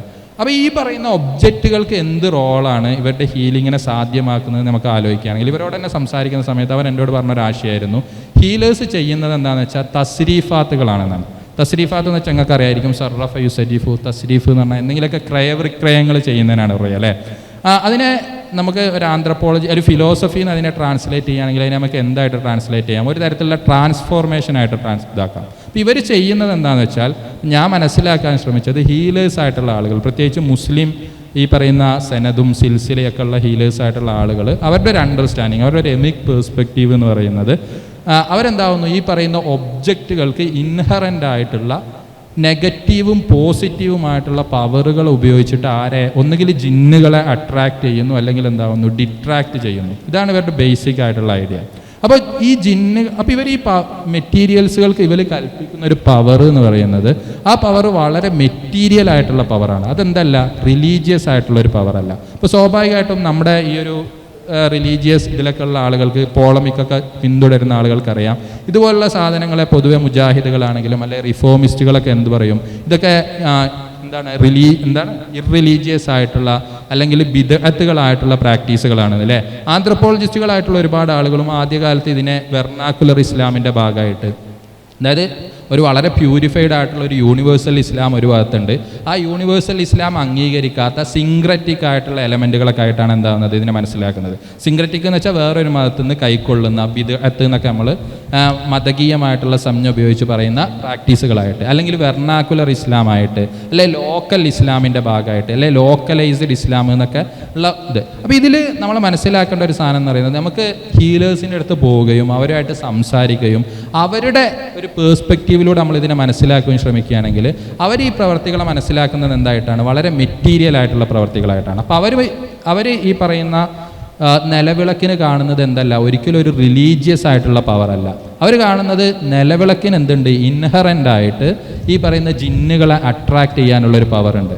അപ്പോൾ അവരെ സംബന്ധിച്ചിടത്തോളം അവരുടെ ജിന്നുകൾ എന്ന് പറയുന്നത് ഒരു വളരെ കേരളീയമായിട്ടുള്ള ഒരു കോസ്മോളജിയിലുള്ള ജിന്നുകളാണ്. അതായത് ഇവിടുത്തെ ചാത്തൻ എന്ന് പറയുന്നത് അവരെ സംബന്ധിച്ചിടത്തോളം ഒരു ജിന്നാണ്, കാളി വേറെ ജിന്നാണ്. അതായത് ഒരു ഹിന്ദു അല്ലെങ്കിൽ ഒരു സബാൾട്ടൻ, ഈ പറയുന്ന ഡിവൈൻ കോസ്മോളജിയിൽ വരുന്ന അല്ലെ ഡിമണിക് ഫിഗറുകളായിട്ടുള്ള ആളുകളാണ് ഇവരെ സംബന്ധിച്ചിടത്തോളം ഇവരെ സംബന്ധിച്ചിടത്തോളം ജിന്നുകളോ അല്ലെ ഡിമൺസൊക്കെ ആയിട്ട് പ്രത്യക്ഷപ്പെടുന്നത്. അപ്പോൾ ഈ ഡിമൺസ് പൊസസ് ചെയ്യുമ്പോഴാണ് അവർ വേറൊരാളെ മേത്ത് കയറുമ്പോഴാണ് എന്തുണ്ടാകുന്നത്, മെൻ്റൽ ആയിട്ടുള്ള പല പ്രശ്നങ്ങളും ഉണ്ടാകുന്നത്. അപ്പോൾ അതിനെ പരിഹരിക്കാൻ വേണ്ടിയാണല്ലോ പൊതുവെ ആളുകൾ എന്താവാറുള്ളത്, ഹീലേഴ്സിൻ്റെ അടുത്തേക്ക് പോകാറുള്ളത്. അപ്പോൾ ഹീലേഴ്സ് ചെയ്യുന്ന ഒരു പ്രവൃത്തി എന്ന് പറയുന്നത് അവരെന്താവുന്നു, ഇങ്ങനെ മെറ്റീരിയൽ ക്വാളിറ്റി ഉള്ള വസ്തുക്കളെ കൊണ്ടുവരുന്നു. അപ്പോൾ ഈ മെറ്റീരിയൽ ക്വാളിറ്റി ഉള്ള വസ്തുക്കളെ കൊണ്ടുവരുമ്പോൾ ഇത് ഹിന്ദു മതത്തിലുള്ള ഒരു സാധനമാണോ അല്ലേ എന്നുള്ളത് ഇവരെ സംബന്ധിച്ചിടത്തോളം എന്തല്ല, ഇവർ ബോധർ ചെയ്യേണ്ട ഒരു കാര്യമല്ല. കാരണം ഇവരെ സംബന്ധിച്ചിടത്തോളം ഇത് റിലീജിയസ് ആയിട്ടുള്ള ഒരു സാധനമല്ല, വളരെ മെറ്റീരിയൽ ആയിട്ടുള്ള സാധനം. അപ്പോൾ ഒരു ഉദാഹരണം പറയുകയാണെങ്കിൽ, ഞാനിങ്ങനെ ഒരു വാട്സപ്പ് ഗ്രൂപ്പിലുണ്ടായിരുന്നു. ആ വാട്സപ്പ് ഗ്രൂപ്പിൽ ഒരാൾ ചോദിച്ചു,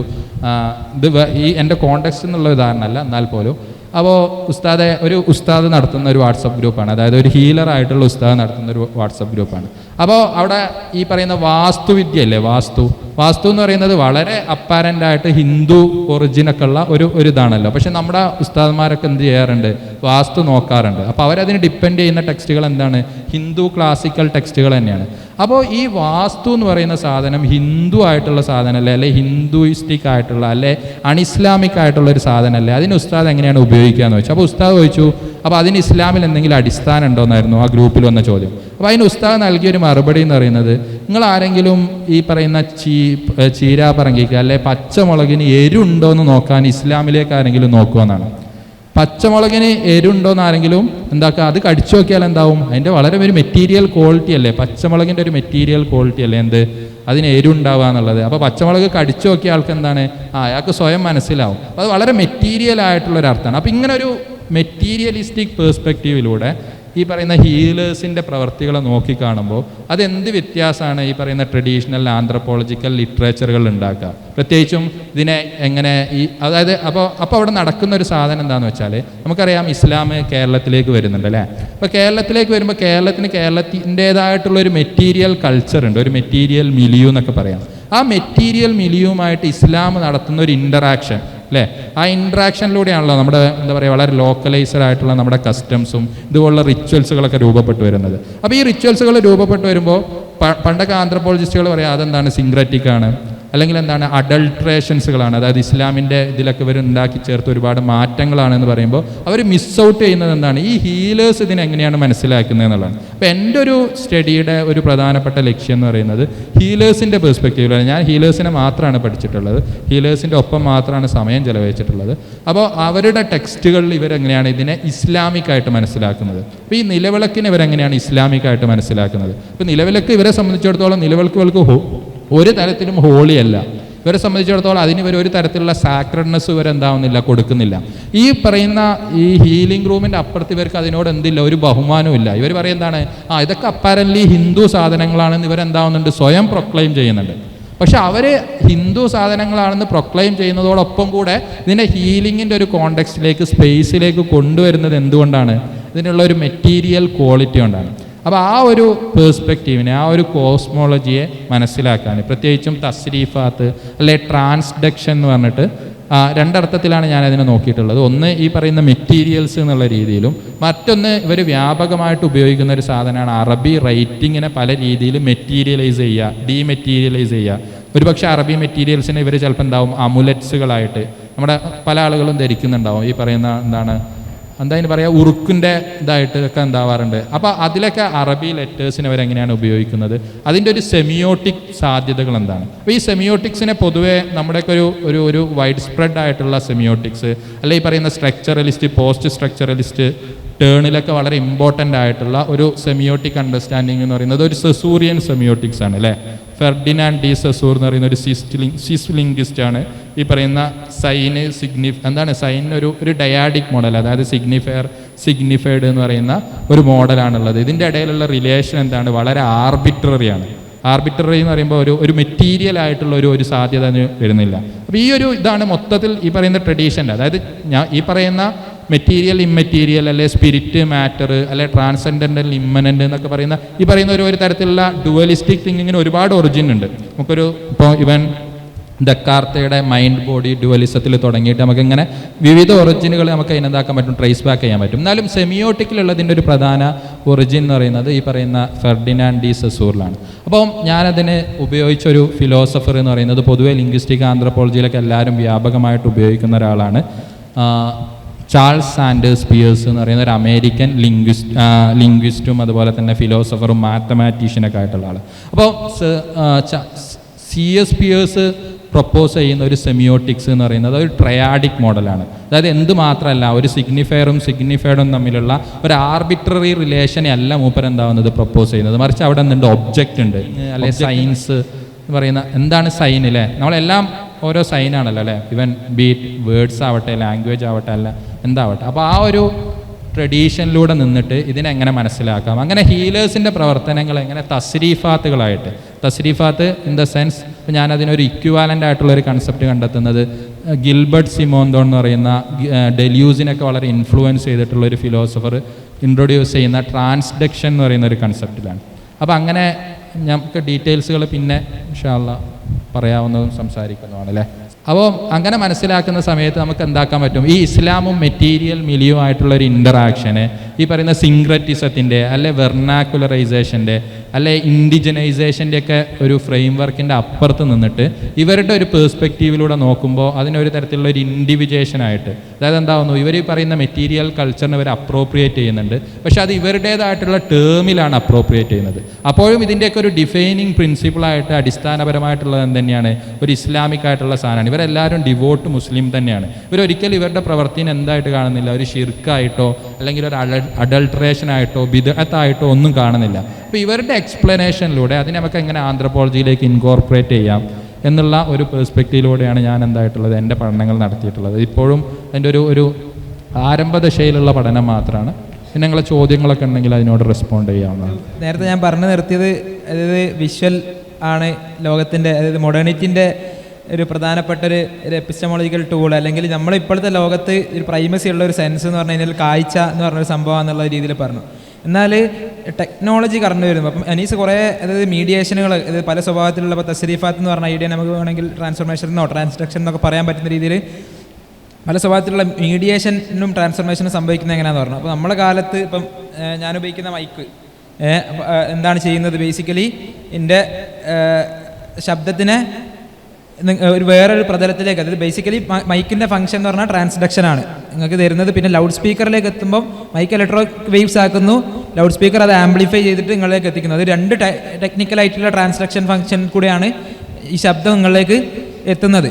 അപ്പോൾ ഈ ടെക്നോളജിൻ്റെ ഉള്ളിൽ ഇപ്പോൾ നേരത്തെ ഞാൻ പറഞ്ഞ വിഷ്വൽ പോലും, പ്രൈമസി ഉണ്ടായിരുന്ന വിഷ്വൽ എന്ന് പറഞ്ഞ ഐഡിയ പോലും ഒരു ഹാപ്റ്റിക് എന്ന് പറഞ്ഞൊരു ഐഡിയ ഉണ്ട് ഡെല്യൂസിൻ്റെ, നേരത്തെ അനീസ് പറഞ്ഞ പോലെ. അപ്പം ഡെല്യൂസിൻ്റെ ഹാപ്റ്റിക് എന്ന് പറഞ്ഞ ഐഡിയനെ വെച്ചിട്ട് ലോറ മാർക്സ് ഒക്കെ പറയുന്നത് എന്താ വെച്ച് കഴിഞ്ഞാൽ, നമ്മൾ വിഷ്വൽ എന്ന് കാണുന്ന അർത്ഥത്തിൽ, ഇപ്പോൾ നമ്മൾ ചില ആൾക്കാർ തിയേറ്ററിലൊക്കെ പോയി സിനിമ കാണും. അപ്പോൾ സിനിമ കാണുമ്പം ആ സിനിമ കാണുക എന്ന് പറയുന്ന കാഴ്ച മാത്രമല്ല, അപ്പോൾ ആൾക്കാർ പറയും സിനിമ കാണുക എന്നാണ്. അപ്പോൾ സിനിമ കാണുക എന്ന് പറയുന്നത് എന്താണ്, ഒരു കാഴ്ച കാണുക എന്നുള്ളത്. പക്ഷേ ലോറ മാർക്സ് ഒക്കെ പറയുന്നത് അങ്ങനെ കാണുക എന്ന് പറയാൻ പറ്റുമെന്നാണ്. കാരണം സിനിമ എന്ന് പറഞ്ഞ ഒരു കാഴ്ച അല്ല, മറിച്ച് അത് നമ്മളെ കാഴ്ചനെ മാനിപ്പുലേറ്റ് ചെയ്യുന്ന ഒരു സാധനമാണ്. കാരണം നമ്മളെ കണ്ണുകൊണ്ട് കാണുന്ന സാധനങ്ങൾ നേരെ സിനിമയിലായിട്ട് കാണുന്നുണ്ടോ ഇല്ല, മറിച്ച് അത് വളരെ ടെക്നിക്കലി അതിനെ മാനിപ്പുലേറ്റ് ചെയ്തിട്ട് അതിൻ്റെ ഗ്രേഡ് ചെയ്യും, അല്ലെങ്കിൽ അതിൻ്റെ വിഷ്വൽ ക്വാളിറ്റിക്ക് യൂസ് ചെയ്യുന്ന ക്യാമറ എന്ന് പറഞ്ഞാൽ നമ്മളെ കണ്ണിൻ്റെ കാഴ്ചൻ്റെ അപ്പുറത്തുള്ള സാധനങ്ങളാണ്. അപ്പോൾ ആ ഒരു അർത്ഥത്തിൽ പല സ്വഭാവത്തിലുള്ള മാനിപ്പുലേഷനുകൾക്കും ശബ്ദങ്ങൾക്കും, അതായത് നമ്മൾ സിനിമയിൽ എന്തിനാണ് സൗണ്ട് ആർട്ടിസ്റ്റ്, സൗണ്ട് എന്താ ചെയ്യുന്നത്, ബേസിക്കലി സിങ് സൗണ്ട് അല്ലാത്ത സിനിമകൾ ഡബ് ചെയ്യും, അല്ലെങ്കിൽ പല സ്വഭാവത്തിലുള്ള ശബ്ദങ്ങൾ വേറെ സ്ഥലത്ത് നിന്ന് റെക്കോർഡ് ചെയ്ത് വേറെ സമയത്ത് റെക്കോർഡ് ചെയ്തിട്ട് ആ സമയം പോലെ നമ്മളെ കാണിക്കും. ബേസിക്കലി അതെന്താണ്, ഒരു മാനിപ്പുലേഷനാണ്. അപ്പോൾ ആ ഒരു അർത്ഥത്തിൽ കുറേ രീതിയിലുള്ള സെൻസോറിയൽ ആയിട്ടുള്ള എലമെൻറ്റുകൾ കൂടി ചേർന്നിട്ടുള്ളൊരു, നമ്മൾ ഒപ്റ്റിക് വിഷ്വാലിറ്റി എന്ന് പറയുന്നതിന് പകരം ഹാപ്റ്റിക് വിഷ്വാലിറ്റി എന്ന് പറയണം ടെക്നോളജിൻ്റെ മീഡിയേഷൻ വരുമ്പോൾ എന്ന് ലോറ മാർക്സ് ഒക്കെ പറയുന്നുണ്ട്. നേരത്തെ പറഞ്ഞൊരു കാര്യത്തിലേക്കും കൂടി വരാം. അതായത് രണ്ട് ചെറിയ കാര്യങ്ങൾ കൂടി സൂചിപ്പിച്ച് ഞാൻ എൻ്റെ ഒരു സാധനം നിർത്താം. നേരത്തെ മൈക്കിൻ്റെ കാര്യം പറഞ്ഞു. അപ്പോൾ ഈ പറഞ്ഞിട്ടുള്ള കാര്യങ്ങൾ, അതായത് ഇപ്പം സെൻസസിൻ്റെ കാര്യമൊക്കെ നേരത്തെ പറഞ്ഞത്, സർഫ്രാസ് സംസാരിച്ച സിറ്റിൻ്റെ കാര്യം എന്ന് പറഞ്ഞാൽ വളരെ കണ്ടംപററി ആയിട്ടുള്ള കാര്യമാണ്. നമുക്ക് പ്രധാനപ്പെട്ട വേറൊരു സംഭവം എന്താണ്, ഇസ്ലാമാണ്.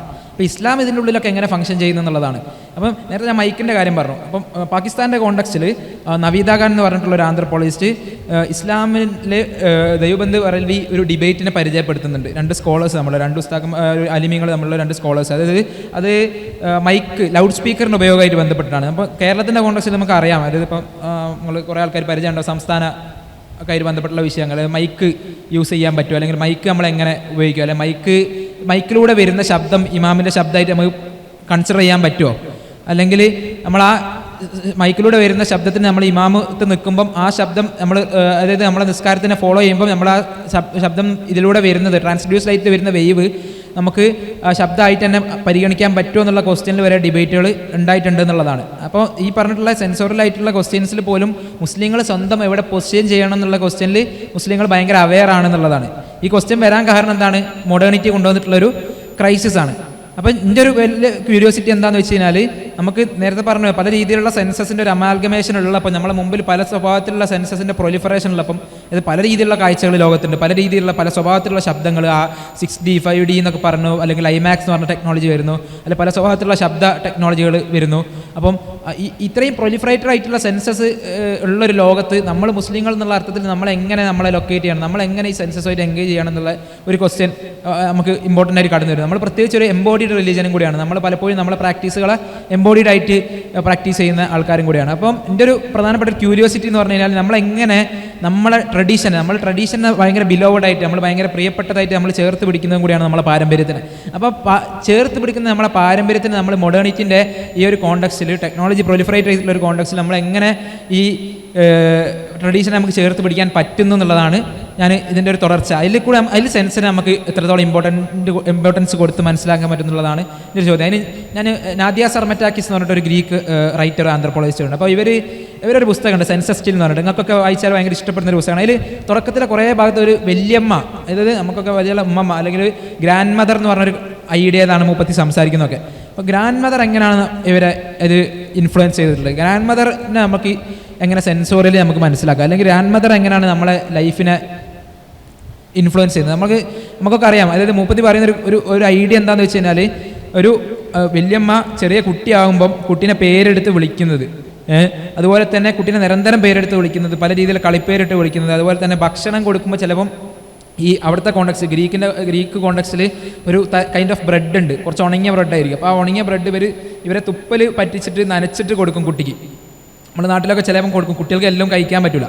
അപ്പം കുട്ടികൾ വളരെ സോഫ്റ്റ് ആയിട്ടുള്ള സാധനങ്ങൾ മാത്രമേ കഴിക്കാൻ പറ്റൂ, നമ്മൾ കുറുക്കി കൊടുക്കുന്നതൊക്കെ അതുകൊണ്ടാണ്. അപ്പം ആ ഒരർത്ഥത്തിൽ കുറുക്കി കൊടുക്കുന്ന ഭക്ഷണം അല്ലെങ്കിൽ നനച്ച് കൊടുക്കുന്ന ആ സലൈവൻ്റെ അംശത്തിൽ, അതായത് ഒരു മെറ്റീരിയൽ ആയിട്ടുള്ള ഒരു സാധനമാണ്. അപ്പം ആ അംശത്തിലൂടെയാണ് നമ്മൾ ട്രഡീഷനെ ട്രാൻസ്മിറ്റ് ചെയ്യുന്നത്. അങ്ങനത്തുള്ള കുറേ രീതിയിലുള്ള സെൻസോറിയൽ ആയിട്ടുള്ള അഫെക്ഷനിലൂടെയാണ്, അതായത് നമ്മളെ കൾച്ചറലിനെ നമ്മൾ റിക്കവർ ചെയ്യുകയാണെങ്കിൽ ആ കൾച്ചറിനെ നമ്മൾ റിക്കവർ ചെയ്യാൻ പറ്റുന്ന ഒരു ഡൊമൈൻ എന്ന് പറഞ്ഞു കഴിഞ്ഞാൽ അത് സെൻസോറിയൽ ആയിട്ടുള്ള ഒരു ഡൊമൈന് മാത്രമേ ഉള്ളൂ എന്നാണ് നാദിയ സർമറ്റാക്കിസ് പറയുന്നത്. നമുക്കത് വളരെ റിലേറ്റബിൾ ആയിട്ട് നമ്മളെ കോണ്ടക്സ്റ്റിലൊക്കെ നമ്മളെ വല്യമ്മമാരെ പറ്റി ആലോചിച്ച് കഴിഞ്ഞാലൊക്കെ നമുക്ക് മനസ്സിലാവും നമ്മൾ എങ്ങനെയാണ് നമ്മളെ മതം നമുക്ക് വല്യമ്മമാരെന്ന് കൈമാറി കിട്ടുന്നത്. അതിന് ഈ കോണ്ടക്സ്റ്റിന് ഒരു ഡിബേറ്റും കൂടി ഞാൻ പരിചയപ്പെടുത്താണ്, നിങ്ങൾക്ക് പിന്നെ നോക്കാൻ പറ്റുന്ന രീതിയിൽ. ക്യാപ്പബിലിറ്റീസ് ഓഫ് ഓൾഡ് വുമൺ എന്ന് പറഞ്ഞിട്ട് തലാൽ അസദ് എനിക്ക് വന്നൊരു കഴിഞ്ഞ പതിറ്റാണ്ടിൽ മഗ്ഗിൽ യൂണിവേഴ്സിറ്റിയിൽ ഒരു ലെക്ചർ കൊടുക്കുകയും ആ ലെക്ചർ ഈ സെയിം ടോപ്പിക്കിൽ അതിനെ തുടർച്ചയായിട്ട് ആ മഗ്ഗിലുള്ള കുറച്ച് സ്കോളേഴ്സ് ഇതിനെ റെസ്പോൺസ് ചെയ്യുകയും അങ്ങനെ ഒരു ഡിബേറ്റ് ഫോം ചെയ്യുകയും ചെയ്തു. ഇസ്ലാമിൻ്റെ കോണ്ടക്സ്റ്റിൽ ഈ പറഞ്ഞിട്ടുള്ള ഈ ക്യാപ്പബിലിറ്റീസ് ഓഫ് ഓൾഡ് വുമൺ അല്ലെങ്കിൽ എന്താ പറയുക പ്രായമായ സ്ത്രീകളുടെ റിലീജിയൻ എന്ന് പറയുന്നത് ഒരു ഭയങ്കര ഇമ്പോർട്ടൻ്റ് ആയിട്ടുള്ളൊരു ഫിലോസഫിക്കൽ അല്ലെങ്കിൽ ഒരു തിയോളജിക്കൽ ആന്ത്രപ്പോളജിക്കൽ ക്യൂരിയോസിറ്റിയും കൂടി അടങ്ങിയിട്ടുള്ളൊരു ക്വസ്റ്റ്യൻ ആണെന്നുള്ളതാണ്.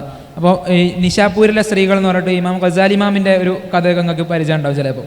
അപ്പം ഗസാലി ഇമാം അവസാന കാലത്ത്, അതായത് എനിക്ക് നിശാപൂരിലെ സ്ത്രീകളുടെ തക്കവ ഉണ്ടായിരുന്നെങ്കിൽ എന്നുള്ള രീതിയിൽ പറയുന്നൊരു സാധനമുണ്ട്. തലാൽ-അസദിൻ്റെ ഒരു പേഴ്സണൽ മെമ്മോറിയൽ പറയുന്നൊരു സാധനമുണ്ട്. തലാൽ-അസദിൻ്റെ ഉപ്പ നിങ്ങൾക്ക് ചിലപ്പോൾ പരിചയം ഉണ്ടാവും, മുഹമ്മദ് അസദ് എന്ന് പറഞ്ഞിട്ട് മക്കയിലേക്കുള്ള ബാധയൊക്കെ എഴുതിയിട്ടുള്ള ലിയോപോൾഡ് വെയിൽസ് എന്ന് പറഞ്ഞ ജൂതനായിരുന്നു. പിന്നെ അതിന് ശേഷം ഒരുപാട് ടെക്സ്റ്റുകളൊക്കെ എഴുതിയിട്ടുള്ള ഒരാളാണ്. അപ്പം ഇസ്ലാമികമായിട്ടുള്ള ഒരു മെസ്സേജ് ഓഫ് ഖുറാൻ എന്ന് പറഞ്ഞിട്ടൊരു ഒരു തഫ്സീറുണ്ട് മുഹമ്മദ് അസദിന്. അപ്പം ഭയങ്കര ബ്രില്യൻ്റ് ആയിട്ടുള്ള തഫ്സീറാണ്. അപ്പം പക്ഷേ തലാൽ അസദ് പറയുന്നത് എന്താ വെച്ചാൽ, എനിക്ക് എൻ്റെ മതം കിട്ടിയിട്ടുള്ളത് ഉപ്പൻ്റെ എന്നല്ല, എൻ്റെ ഉമ്മൻ്റെന്നാണ്. പക്ഷെ ഉമ്മ എന്ന് പറയുന്നത് ഇങ്ങനെ പണ്ഡിതയൊന്നും അല്ല, അതായത് ഭയങ്കര രീതിയിൽ ടെക്സ്റ്റ് റിലീജിയൻ അതിൻ്റെ ഡിസ്കോഴ്സ് അതിനെപ്പറ്റി സംസാരിക്കുന്ന ആളൊന്നുമല്ല. ഇവർ നിസ്കരിക്കുകയായിരുന്നു, അസദിനെ ചേർത്ത് നിർത്തുമായിരുന്നു, അപ്പോൾ പക്ഷേ ഉമ്മൻ്റെ വിശ്വാസം എന്ന് പറഞ്ഞാൽ വളരെ ദൃഢമായിരുന്നു എന്നാണ് തലാൽ അസദ് പറയുന്നത്. ആ ദൃഢമായിട്ടുള്ള വിശ്വാസമാണ് തലാൽ അസദിനെ സംബന്ധിച്ചിടത്തോളം. തലാൽ അസദ് ഈ പറയുന്ന പ്രായമായിട്ടുള്ള സ്ത്രീകളിൽ കാണുന്നൊരു കാര്യം എന്ന് പറയുന്നത്, മതത്തിനെ പലപ്പോഴും ഇൻ്റലക്ച്വലി സമീപിക്കുന്ന ആൾക്കാർക്ക് പലപ്പോഴും ഇൻ്റലക്ച്വലുകളുടെ മതം വിശ്വാസം എന്ന് പറഞ്ഞു കഴിഞ്ഞാൽ കാറ്റിലാടുന്ന നൂലുപോല എന്ന് പറയും. അതുപോലെ ഈ ഓൾഡ് വുമൻ്റെ വിശ്വാസം എന്ന് പറയുന്നത് പലപ്പോഴും അചഞ്ചലമായിട്ടുള്ള മല പോലെ എന്ന് പറയും.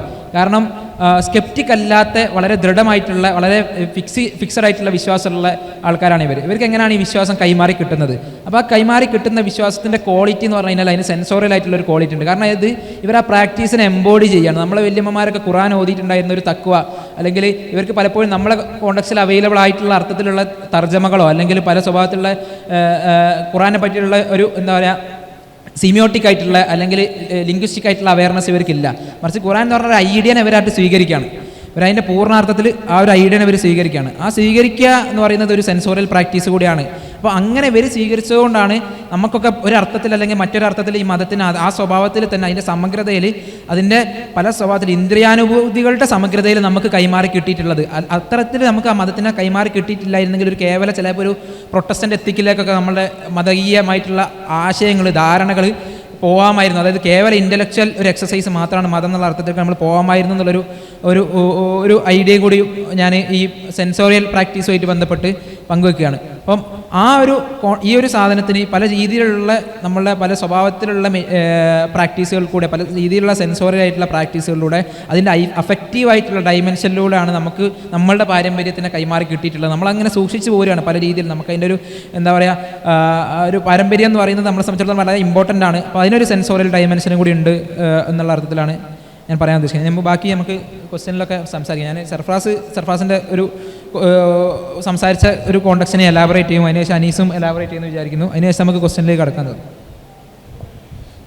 അപ്പോൾ ഇതിൽ സെൻസ് ഇസ്ലാം അല്ലെങ്കിൽ എക്സ്പീരിയൻസ് സെൻസ് ഇസ്ലാം ഇതിൻ്റെ ഒരു കണക്ഷൻ അഫീഫ് വളരെ വിശദമായിട്ട് പറഞ്ഞിട്ടുണ്ടെന്ന് വിചാരിക്കുന്നു. നിങ്ങൾക്ക് മനസ്സിലായെന്ന് വിചാരിക്കുന്നു.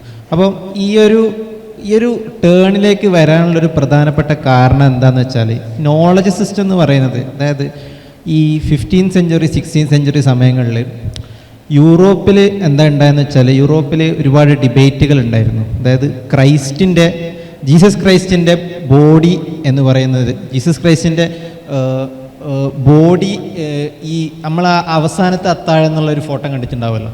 അപ്പോൾ ജീസസ് ക്രൈസ്റ്റിൻ്റെ ബോഡി ഈ വൈനിലേക്കും ബ്രെഡിലേക്കും, അതായത് ബ്ലഡ് വൈനിലേക്കും ബോഡി ബ്രെഡിലേക്കും പോയി എന്നാണ് പറയപ്പെടുന്നത്. അപ്പോൾ അതാണ് ഈ കാത്തലിക്സ് അതാണ് അവകാശപ്പെടുന്നത്.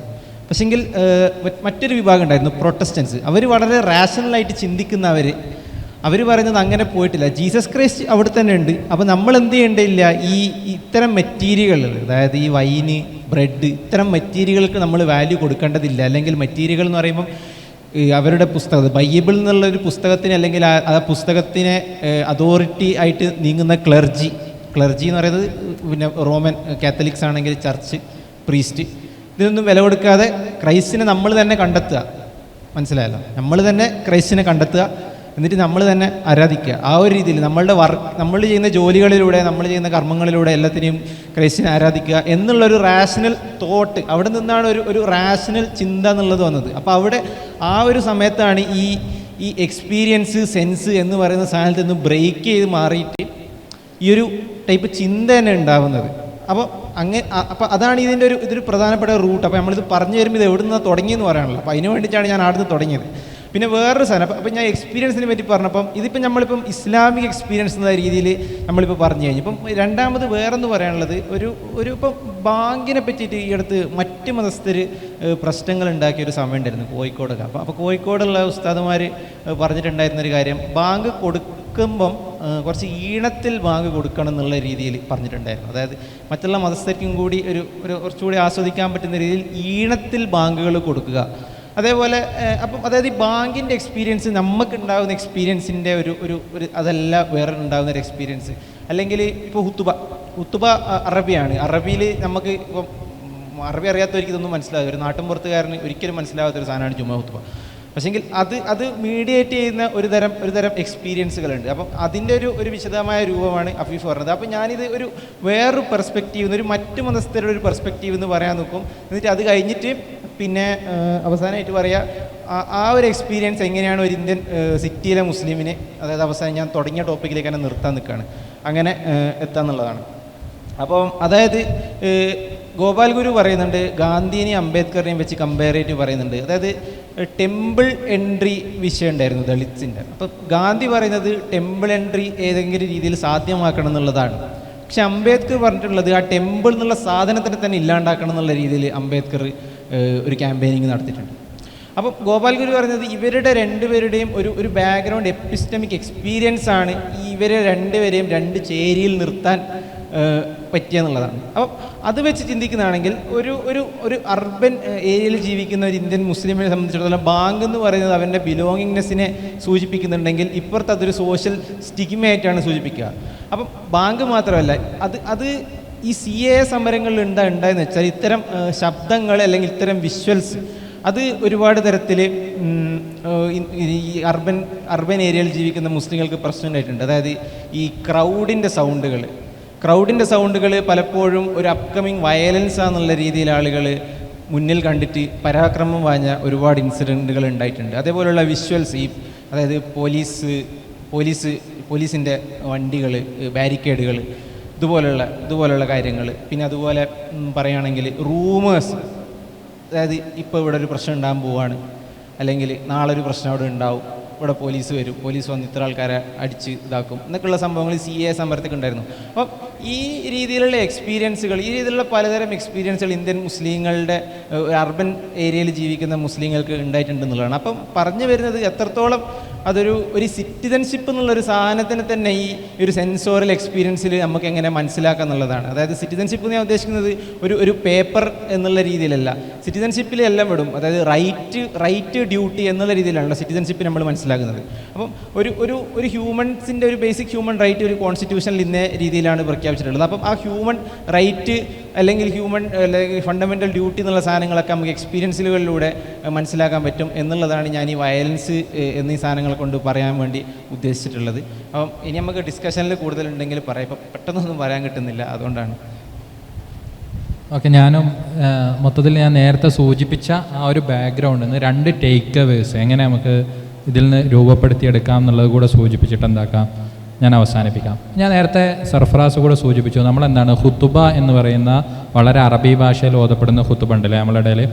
നമുക്ക് ആർക്കും അതിൻ്റെ ലിംഗ്വിസ്റ്റിക് മീനിങ്ങോ മറ്റോ ഒന്നും അറിഞ്ഞിട്ടല്ല, നമ്മളെ സംബന്ധിച്ചിടത്തോളം പഠിച്ച ആളുകൾ എന്നുള്ള രീതിയിൽ എന്തുണ്ട് വ്യത്യാസമുണ്ട്. പക്ഷേ പൊതുവെ ജനങ്ങൾ അതിനെ കാണുന്നത് എങ്ങനെയായിട്ടാണ്, അതിൻ്റെ ഒരു സെൻസറി തലത്തിൽ നിന്ന്, അല്ലെങ്കിൽ അതിൻ്റെ വളരെ ഒരു മെറ്റീരിയൽ ക്വാളിറ്റിയിൽ നിന്നിട്ടാണ്. അല്ലാണ്ട് എന്തല്ല അതിൻ്റെ ഒരു മീനിങ്ങിന് മെറ്റീരിയൽ അല്ലെ ക്വാളിറ്റി ഇല്ല എന്നല്ല ഞാൻ പറയുന്നത്, മറിച്ച് അതിൻ്റെ ഒരു വളരെ അർത്ഥപൂർണ്ണമായിട്ടുള്ളൊരു സാധനമായിട്ടല്ല അല്ലേ. നിങ്ങളെല്ലാവരും ശ്രദ്ധിച്ചിട്ടുണ്ടാവുന്ന ഒരു വർക്കാണ് ഇസ്ലാം ട്രാൻസ്ലേറ്റഡ് എന്ന് പറഞ്ഞിട്ടുള്ള ഒരു വർക്കുണ്ട്. റോണി ത്രിച്ചി എന്ന് പറയുന്ന ഒരു ഹിസ്റ്റോറിയൻ്റെ ഒരു വർക്കാണ്. അപ്പോൾ ഈ വർക്കിൽ അവർ പരിചയപ്പെടുത്തുന്ന ഒരു കൺസെപ്റ്റാണ് എന്താ, അറബിക് കോസ്മോപോളിസ് എന്ന് പറയുന്ന ഒരു കൺസെപ്റ്റ്. അപ്പോൾ ഈ അറബിക് കോസ്മോപോളിസ് സൗത്ത് ഏഷ്യയിൽ അവർ അറബിക് കോസ്മോപോളിസ് എന്ന് പറയുന്ന ഒരു കൺസെപ്റ്റിനെ പരിചയപ്പെടുത്തുന്നത് അറബി ഭാഷ ട്രാൻസ്ലേഷൻസിലൂടെ, അല്ലെങ്കിൽ അറബി ഭാഷയിലുള്ള കൃതികൾ വളരെ ലിംഗ്വിസ്റ്റിക് ആയിട്ടുള്ള ഇൻ്റലക്ച്വൽ ആയിട്ടുള്ള ട്രാൻസ്ലേഷനിലൂടെ എങ്ങനെ സൗത്ത് ഏഷ്യയിൽ വ്യാപിക്കുന്നു, അങ്ങനെ ഇസ്ലാമിൻ്റെ ഒരു സ്പ്രെഡ് എങ്ങനെ സൗത്ത് ഏഷ്യയിൽ സംഭവിക്കുന്നു എന്നുള്ളതാണ്. പക്ഷേ ഞാൻ പറയാൻ ശ്രമിക്കുന്നത് ഒരു മെറ്റീരിയലിസ്റ്റ് പേഴ്സ്പെക്റ്റീവിൽ നിന്നിട്ട് പറയാൻ ശ്രമിക്കുന്ന ഒരു സാധനം എന്ന് പറയുന്നത്, അറബി ഭാഷേനെ മനസ്സിലാക്കുകയാണെങ്കിൽ പോലും നമുക്ക് എന്ത് മാത്രം മനസ്സിലാക്കിയാൽ പോരാ, ഒരു ട്രാൻസ്ലേഷനെ മാത്രം മനസ്സിലാക്കിയാൽ പോരാ, മറിച്ച് എന്തിനെ മനസ്സിലാക്കണം, ട്രാൻസ്ഡക്ഷൻ എന്ന് പറയുന്ന ഒരു പ്രോസസ്സിനെ കൂടെ. അത് വളരെ മെറ്റീരിയലായിട്ട് ഈ സാധനങ്ങളുടെ ഒരു ട്രാൻസ്ഫറൻസ് അല്ലെങ്കിൽ ട്രാൻസ്ഫോർമേഷൻ എങ്ങനെയാണ് സൗത്ത് ഇന്ത്യയിൽ നടന്നതെന്നുള്ളത് മനസ്സിലാക്കണം. അങ്ങനെ മനസ്സിലാക്കിയാൽ മാത്രമേ നമുക്ക് എന്താക്കാൻ പറ്റുള്ളൂ. കേരളത്തിലെ ഒരു തേങ്ങയുടെ മുകളിൽ ഇവരെന്താക്കും, പല കളങ്ങളൊക്കെ വരച്ചിട്ട് ചില അറബി ലെറ്ററുകൾ എഴുതും, അറബി നമ്പറുകൾ എഴുതും, അല്ലെങ്കിൽ നാരങ്ങയുടെ മുകളിൽ എന്ത് എഴുതും, അറബി നമ്പറുകൾ എഴുതും, മുട്ടയുടെ മുകളിൽ നമ്പറുകൾ എഴുതും. അപ്പോൾ ഇത് പറയുന്നത് എന്തല്ല, ഈ നമ്പറുകളോ അല്ലെ ലെറ്ററുകളൊക്കെ എന്തല്ല, ഒരു ട്രാൻസ്ലേഷൻ എന്ന് പറയുന്ന ഒരു ഐഡിയ അല്ല റെപ്രസെൻ്റ് ചെയ്യുന്നത്, മറിച്ച് അവരെന്താക്കാണ്, നമ്മളെ വളരെ ഒരു മെറ്റീരിയൽ ആയിട്ടുള്ള സാധനങ്ങളെ ട്രാൻസ്ഫോം ചെയ്യാണ്. അപ്പോൾ അവിടെ ട്രാൻസ്ലേഷൻ അല്ല നടക്കുന്നത്, മറിച്ച് എന്താണ്, ഒരു മെറ്റീരിയൽ ആയിട്ടുള്ള ഒരു ട്രാൻസ്ഫോർമേഷനാണ്. അപ്പോൾ അതാണ് ഞാൻ ഒരു തസ്രീഫാത്ത് എന്നുള്ളതിൻ്റെ ഒരു വൈഡർ തലമായിട്ട് മനസ്സിലാക്കുന്നത്. അപ്പോൾ നമ്മൾ ഈവൻ അറബിക് സ്ക്രിപ്റ്റിനെ, അറബി ലാംഗ്വേജ് എന്നല്ല ഞാൻ പറയുന്നത്, അറബിക് സ്ക്രിപ്റ്റിനെ നമ്മൾ സൗത്ത് ഏഷ്യയിൽ സിറ്റുവേറ്റ് ചെയ്യണമെന്നുണ്ടെങ്കിൽ വളരെ ഇമ്പോർട്ടൻ്റ് ആയിട്ട് നമുക്ക് എന്തിനെ കൂടെ അക്കൗണ്ട് ചെയ്യണം, ഈ രീതിയിലുള്ള താലിസ്മാനുകളെ അല്ലെങ്കിൽ തഴവീദുകളെയൊക്കെ മനസ്സിലാക്കണം. അപ്പോൾ ഈ തഴവീദുകളിൽ നടക്കുന്ന ഒരു പ്രോസസ്സിനെ മനസ്സിലാക്കണം എന്നുണ്ടെങ്കിൽ നമുക്ക് ഇപ്പം ഒരു ഉദാഹരണം പറയുകയാണെങ്കിൽ ഇപ്പം അറബിക് ഇൻ സൗത്ത് ഏഷ്യ എന്ന് പറഞ്ഞിട്ട് നെയിൽ ഗ്രീനൊക്കെ നൽകിയ ഒരു റൗണ്ട് ടേബിൾ കോൺഫറൻസ് ഉണ്ട്. അപ്പോൾ നെയിൽ ഗ്രീൻ വേറൊരാളുടെ ആശയമാണ്, അദ്ദേഹത്തിന് കടമെടുത്തിട്ട് പറയുന്നുണ്ട് സൗത്ത് ഏഷ്യയിലെ അറബി എന്ന് പറയുന്നത് അതൊരിക്കലും എന്തല്ല ഒരു ലിംഗ സ്വാക്ര ആയിട്ടല്ല, മറിച്ച് ലിംഗ മാജിക്കായിട്ട്. മാജിക്ക ഇൻ ദ സെൻസ് ഈ പറയുന്ന പ്രാക്ടീസുകളെ പൊതുവെ നമ്മൾ ഒക്കൾട്ട് എന്നോ അല്ലെ മാജിക്കൽ പ്രാക്ടീസുകൾ എന്നൊക്കെയാണല്ലോ അല്ലെ വിളിക്കാറുള്ളത്. അപ്പോൾ ലിംഗ മാജിക്കായിട്ട് താവീദുകളിലൂടെ അമുലറ്റ്സുകളിലൂടെയൊക്കെയാണ് എന്താവുന്നത് ഇതിൻ്റെ വ്യാപകമായിട്ടുള്ള സ്പ്രെഡ് ഉണ്ടാവുന്നത്. അപ്പോൾ ഇങ്ങനെ ലിംഗ മാജിക്കായിട്ട് അല്ലെങ്കിൽ അറബിയുടെ ഈ രീതിയിലുള്ള സിമാൻറ്റിക് അല്ലാത്ത ആസ്പെക്റ്റുകൾ, അതായത് വളരെ മീനിങ് മാത്രം. ഇപ്പോൾ ലാംഗ്വേജിനെ പറ്റി പൊതുവുള്ളൊരു ധാരണ എന്ന് പറയുന്നത് ലാംഗ്വേജ് എന്താണ്, മീനിങ് കൺവേ ചെയ്യാനുള്ളതാണ്. പക്ഷെ ലാംഗ്വേജിനെ എന്തിനും ഉപയോഗിക്കാം, ലാംഗ്വേജിനെ ഉപയോഗിക്കാം സ്ക്രിപ്റ്റിനെ പ്രത്യേകിച്ചും. കാരണം സ്ക്രിപ്റ്റിന് എന്തുണ്ട്, നമ്മുടെ ഭാഷയേക്കാൾ കവിഞ്ഞിട്ടുള്ളൊരു ഒരു ഒരു മെറ്റീരിയൽ ക്വാളിറ്റി ഉണ്ട് അല്ലേ. സ്ക്രിപ്റ്റിനെ നമുക്ക് എന്താക്കാം, എവിടെയെങ്കിലും എംബോഡി ചെയ്യാം, അല്ലെങ്കിൽ സ്ക്രിപ്റ്റിനെ നമുക്ക് ക്യാരി ചെയ്യാം, സ്ക്രിപ്റ്റിനെ വേണമെങ്കിൽ കരിക്കാം, സ്ക്രിപ്റ്റിനെ വേണമെങ്കിൽ കഴിക്കാം. അപ്പോൾ ഈ ക്വാളിറ്റീസിനെയാണ് ആര് ഉപയോഗിക്കുന്നത്, ഹീലേഴ്സ് ഉപയോഗിക്കുന്നത്. ഹീലേഴ്സ് എന്താവും, ചിലപ്പോൾ അതിനെ മാലയാക്കിയിട്ട് ധരിക്കാൻ പറയും, അല്ലെങ്കിൽ അത് പിഞ്ഞാണത്തിൽ എഴുതിയിട്ട് വെള്ളത്തിൽ കലക്കിയിട്ട് എന്താക്കും, ഈ അറബിക് സ്ക്രിപ്റ്റ് അവർ കുടിക്കും. അപ്പോൾ അറബീനെ മനസ്സിലാക്കുമ്പോൾ, അറബിക് സ്ക്രിപ്റ്റിനെ നമ്മൾ സൗത്ത് ഏഷ്യയിൽ മനസ്സിലാക്കുമ്പോൾ നമ്മൾ എന്തുകൂടായിട്ട് മനസ്സിലാക്കണം, ഒരു ഇസ്ലാമിൻ്റെ ഒരു ട്രാൻസ്ഡക്ഷൻ, ഇസ്ലാം ട്രാൻസ്ഡ്യൂസ്ഡ് ആയിട്ടുള്ള ഒരു തലം കൂടെ മനസ്സിലാക്കണം. ആ ട്രാൻസ്ഡ്യൂസ്ഡ് എന്ന് പറയുന്നത് ഇസ്ലാമിൻ്റെ ആശയങ്ങൾ ഇവിടെ കേരളത്തിൻ്റെ അല്ലെങ്കിൽ ഈ സൗത്ത് ഏഷ്യയിലെ ഓരോ മെറ്റീരിയൽ കൾച്ചറുമായിട്ട് നടക്കുന്ന ഒരു ഇൻറ്ററാക്ഷൻ. ആ ഇൻറ്ററാക്ഷൻ എന്ന് പറയുന്നത് ഒരിക്കലും ഒരു സിങ്ക്രറ്റിസത്തിൻ്റെ ഫ്രെയിം വർക്കിൽ ഒരുങ്ങാത്ത ഒരു ഇൻട്രാക്ഷനാണ്. അതിനെ കൂടെ മനസ്സിലാക്കാൻ ശ്രമിക്കണം എന്നുള്ളതാണ്. പിന്നെ നേരത്തെ സൂചിപ്പിച്ചു, ഇപ്പോൾ ഇസ്ലാമിനെ എങ്ങനെ നമുക്ക് ഡിസ്കേഴ്സീവ് ട്രഡീഷനായിട്ട് നമുക്ക് മനസ്സിലാക്കാം എന്നുള്ളതിനെ പറ്റി അസദിൻ്റെ ഒരുപാട് പഠനങ്ങളുണ്ട്. അസദിൻ്റെ ഇൻ്റർലൊക്യൂട്ടേഴ്സായിട്ട് അസദിനെ തുടർന്ന് വന്ന ആളുകൾ ഒരുപാട് പഠനങ്ങൾ നടത്തിയിട്ടുണ്ട്. അപ്പം ഞാനവിടെ ഇൻട്രൊഡ്യൂസ് ചെയ്യാൻ ഉദ്ദേശിക്കുന്ന ഒരു കൺസെപ്റ്റ് എന്ന് പറയുന്നത് ഒരു ഫെമിനിസ്റ്റ് ഫിലോസഫറായിട്ടുള്ള കരൺ ബറാഡ് എന്ന് പറയുന്ന ഒരു ഫിലോസഫർ മെറ്റീരിയൽ ഡിസ്കോഴ്സ് എന്ന് പറയുന്ന ഒരു കൺസെപ്റ്റ് എന്താണെന്നുണ്ട് ഇൻട്രൊഡ്യൂസ് ചെയ്യുന്നുണ്ട്. അപ്പോൾ മെറ്റീരിയൽ ഡിസ്കോഴ്സിൻ്റെ ഒരു പ്രത്യേകത എന്ന് പറയുന്നത് ഈ പറയുന്ന ന്യൂ മെറ്റീരിയലിസ്റ്റ് ഫിലോസഫേഴ്സൊക്കെ പൊതുവെ ചെയ്യാറുള്ള ഒരു പണി അതായത് ഈ പറയുന്നത് ഒരു സ്കോളർഷിപ്പ് മറ്റൊരു സ്കോളർഷിപ്പിന് എതിരെ വരികയാണല്ലോ. അപ്പം ഈ പറയുന്ന ഡിസ്കോഴ്സിന് എതിരെ മെറ്റീരിയലിസ്റ്റുകൾ വരുമ്പോൾ അവരെന്താവും, ഡിസ്കോഴ്സിൻ്റെ ഇമ്പോർട്ടൻസിനെ അവർ നെഗേറ്റ് ചെയ്യും, നിഷേധിക്കും. അപ്പോൾ ഇവർ പറയുന്നത് എന്താണല്ല, ഈ പറയുന്ന പ്രോസസ്സുകളെ അല്ലെ സോഷ്യൽ റിയാലിറ്റികളെ നമുക്കൊരു ഫിനോമിനനായിട്ട് മനസ്സിലാക്കാം. അപ്പോൾ ഈ ഫിനോമിനൻ്റെ ഒരു പ്രത്യേകത എന്ന് പറയുന്നത് ഫിനോമിനൻ എന്തല്ല, വെറും ഡിസ്കേഴ്സീവ് അല്ല, മറിച്ച് അതെന്താണ്, മെറ്റീരിയൽ ഡിസ്കോഴ്സാണ്. അപ്പോൾ ഈ മെറ്റീരിയൽ ഡിസ്കോഴ്സിൻ്റെ ഒരു തലത്തിലൂടെ നമുക്ക് ഇസ്ലാമിനെ അല്ലെങ്കിൽ ഇതുപോലുള്ള പ്രാക്ടീസുകളെ മനസ്സിലാക്കുന്ന സമയത്ത് അപ്പോൾ ഒരേ സമയത്ത് നമുക്ക് എന്താക്കാൻ പറ്റും, അവിടെ നടക്കുന്ന ഡിസ്കേഴ്സീവായിട്ടുള്ള പ്രവർത്തനങ്ങളെയും പ്രോസസ്സുകളെയും അതുപോലെ തന്നെ മെറ്റീരിയൽ ആയിട്ടുള്ള ട്രാൻസ്ഫോർമേഷനുകളെയും മനസ്സിലാക്കാൻ പറ്റും. അപ്പോൾ ഇതിനെ മൊത്തത്തിലൊരു അസംബ്ലേജ് എന്ന് വെച്ചാൽ ഇതിൻ്റെയൊക്കെ ഒരു എൻറ്റാങ്കിൾഡ് ആയിട്ടുള്ള പരസ്പരം കൂടിപ്പണഞ്ഞ ഒരു ഇതായിട്ട്, അതായത് നമുക്ക് എന്താക്കാൻ പറ്റില്ല, ഒന്നിനെ മറ്റൊന്നിനേക്കാൾ പ്രിവിലേജ് കൊടുക്കാൻ പറ്റില്ല, അല്ലെ ഒന്ന് കാരണമാണ് മറ്റൊന്ന് ഉണ്ടായതെന്ന് പറയാൻ പറ്റില്ല. കാരണം ഇസ്ലാമിൻ്റെ ഡിസ്കോഴ്സ് വരുമ്പോൾ അവിടുന്ന് ഇവിടെയുള്ള കേരളത്തിലെ മെറ്റീരിയൽ കൾച്ചർ എന്താവുന്നുണ്ട്, അതിൽ ഇമ്പാക്റ്റ് ഉണ്ടാക്കുന്നുണ്ട്. അതുകൊണ്ടാണ് ഹീലേഴ്സ് എന്തല്ല ഈ പറയുന്ന അറേബ്യ എന്നുള്ള ഈത്തപ്പഴം കൊണ്ടുവന്നിട്ടല്ല ഇവിടെ എന്ത് നടത്തുന്നത്, അവരുടെ ഹീലിംഗ് പ്രവൃത്തി നടത്തുന്നത്. മറിച്ച് ഇവിടുത്തെ ചുടലത്തേങ്ങ അല്ലെങ്കിൽ വളരെ മെറ്റീരിയൽ, കേരളത്തിൽ വളരെ സ്പെസിഫിക് ആയിട്ടുള്ള മെറ്റീരിയൽ കൾച്ചറിനെയാണ് അവിടെ നിന്ന്. അപ്പോൾ ഈ മെറ്റീരിയൽസിൻ്റെ ഒരു തരത്തിലുള്ള റെസിസ്റ്റൻസ്, ഇതാണ് ഈ മെറ്റീരിയൽസിൻ്റെ ഒരു ഏജൻസി അല്ലെ തിങ് പവർ എന്നൊക്കെ പറയുന്നത് കൊണ്ട് പറയാൻ ശ്രമിക്കുക, ഇവർ ഈ ഫിലോസഫേഴ്സ് പറയാൻ ശ്രമിക്കുന്നത്. അതായത് മെറ്റീരിയൽ എന്താവുന്നുണ്ട്, ഈ ഡിസ്കോഴ്സുകളെ റെസിസ്റ്റ് ചെയ്യുന്നുണ്ട്. അത് തമ്മിൽ വളരെ കോംപ്ലക്സ് ആയിട്ടുള്ള ഒരു എൻറ്റാങ്കിൾമെൻറ്റ് രൂപപ്പെടുന്നുണ്ട്. അങ്ങനെയുള്ള എൻറ്റാങ്കിൾമെൻറ്റിനൂടെ ഒരു അസംബ്ലേജിൻ്റെ ഒരു ഓണ്ടോളജിക്കൽ അണ്ടർസ്റ്റാൻഡിങ്, ആ രീതിയിൽ ഈ സാധനത്തിനെ മനസ്സിലാക്കിയാൽ മാത്രമേ നമുക്ക് എന്താക്കാൻ പറ്റുള്ളൂ, ഈ പറയുന്ന ഇതുപോലുള്ള പ്രവർത്തനങ്ങളെ അതിൻ്റെ ഒരു പൂർണ്ണതയിൽ മനസ്സിലാക്കാൻ പറ്റുള്ളൂ എന്ന് മാത്രം പറഞ്ഞുകൊണ്ട് അസ്സലാമു അലൈക്കും.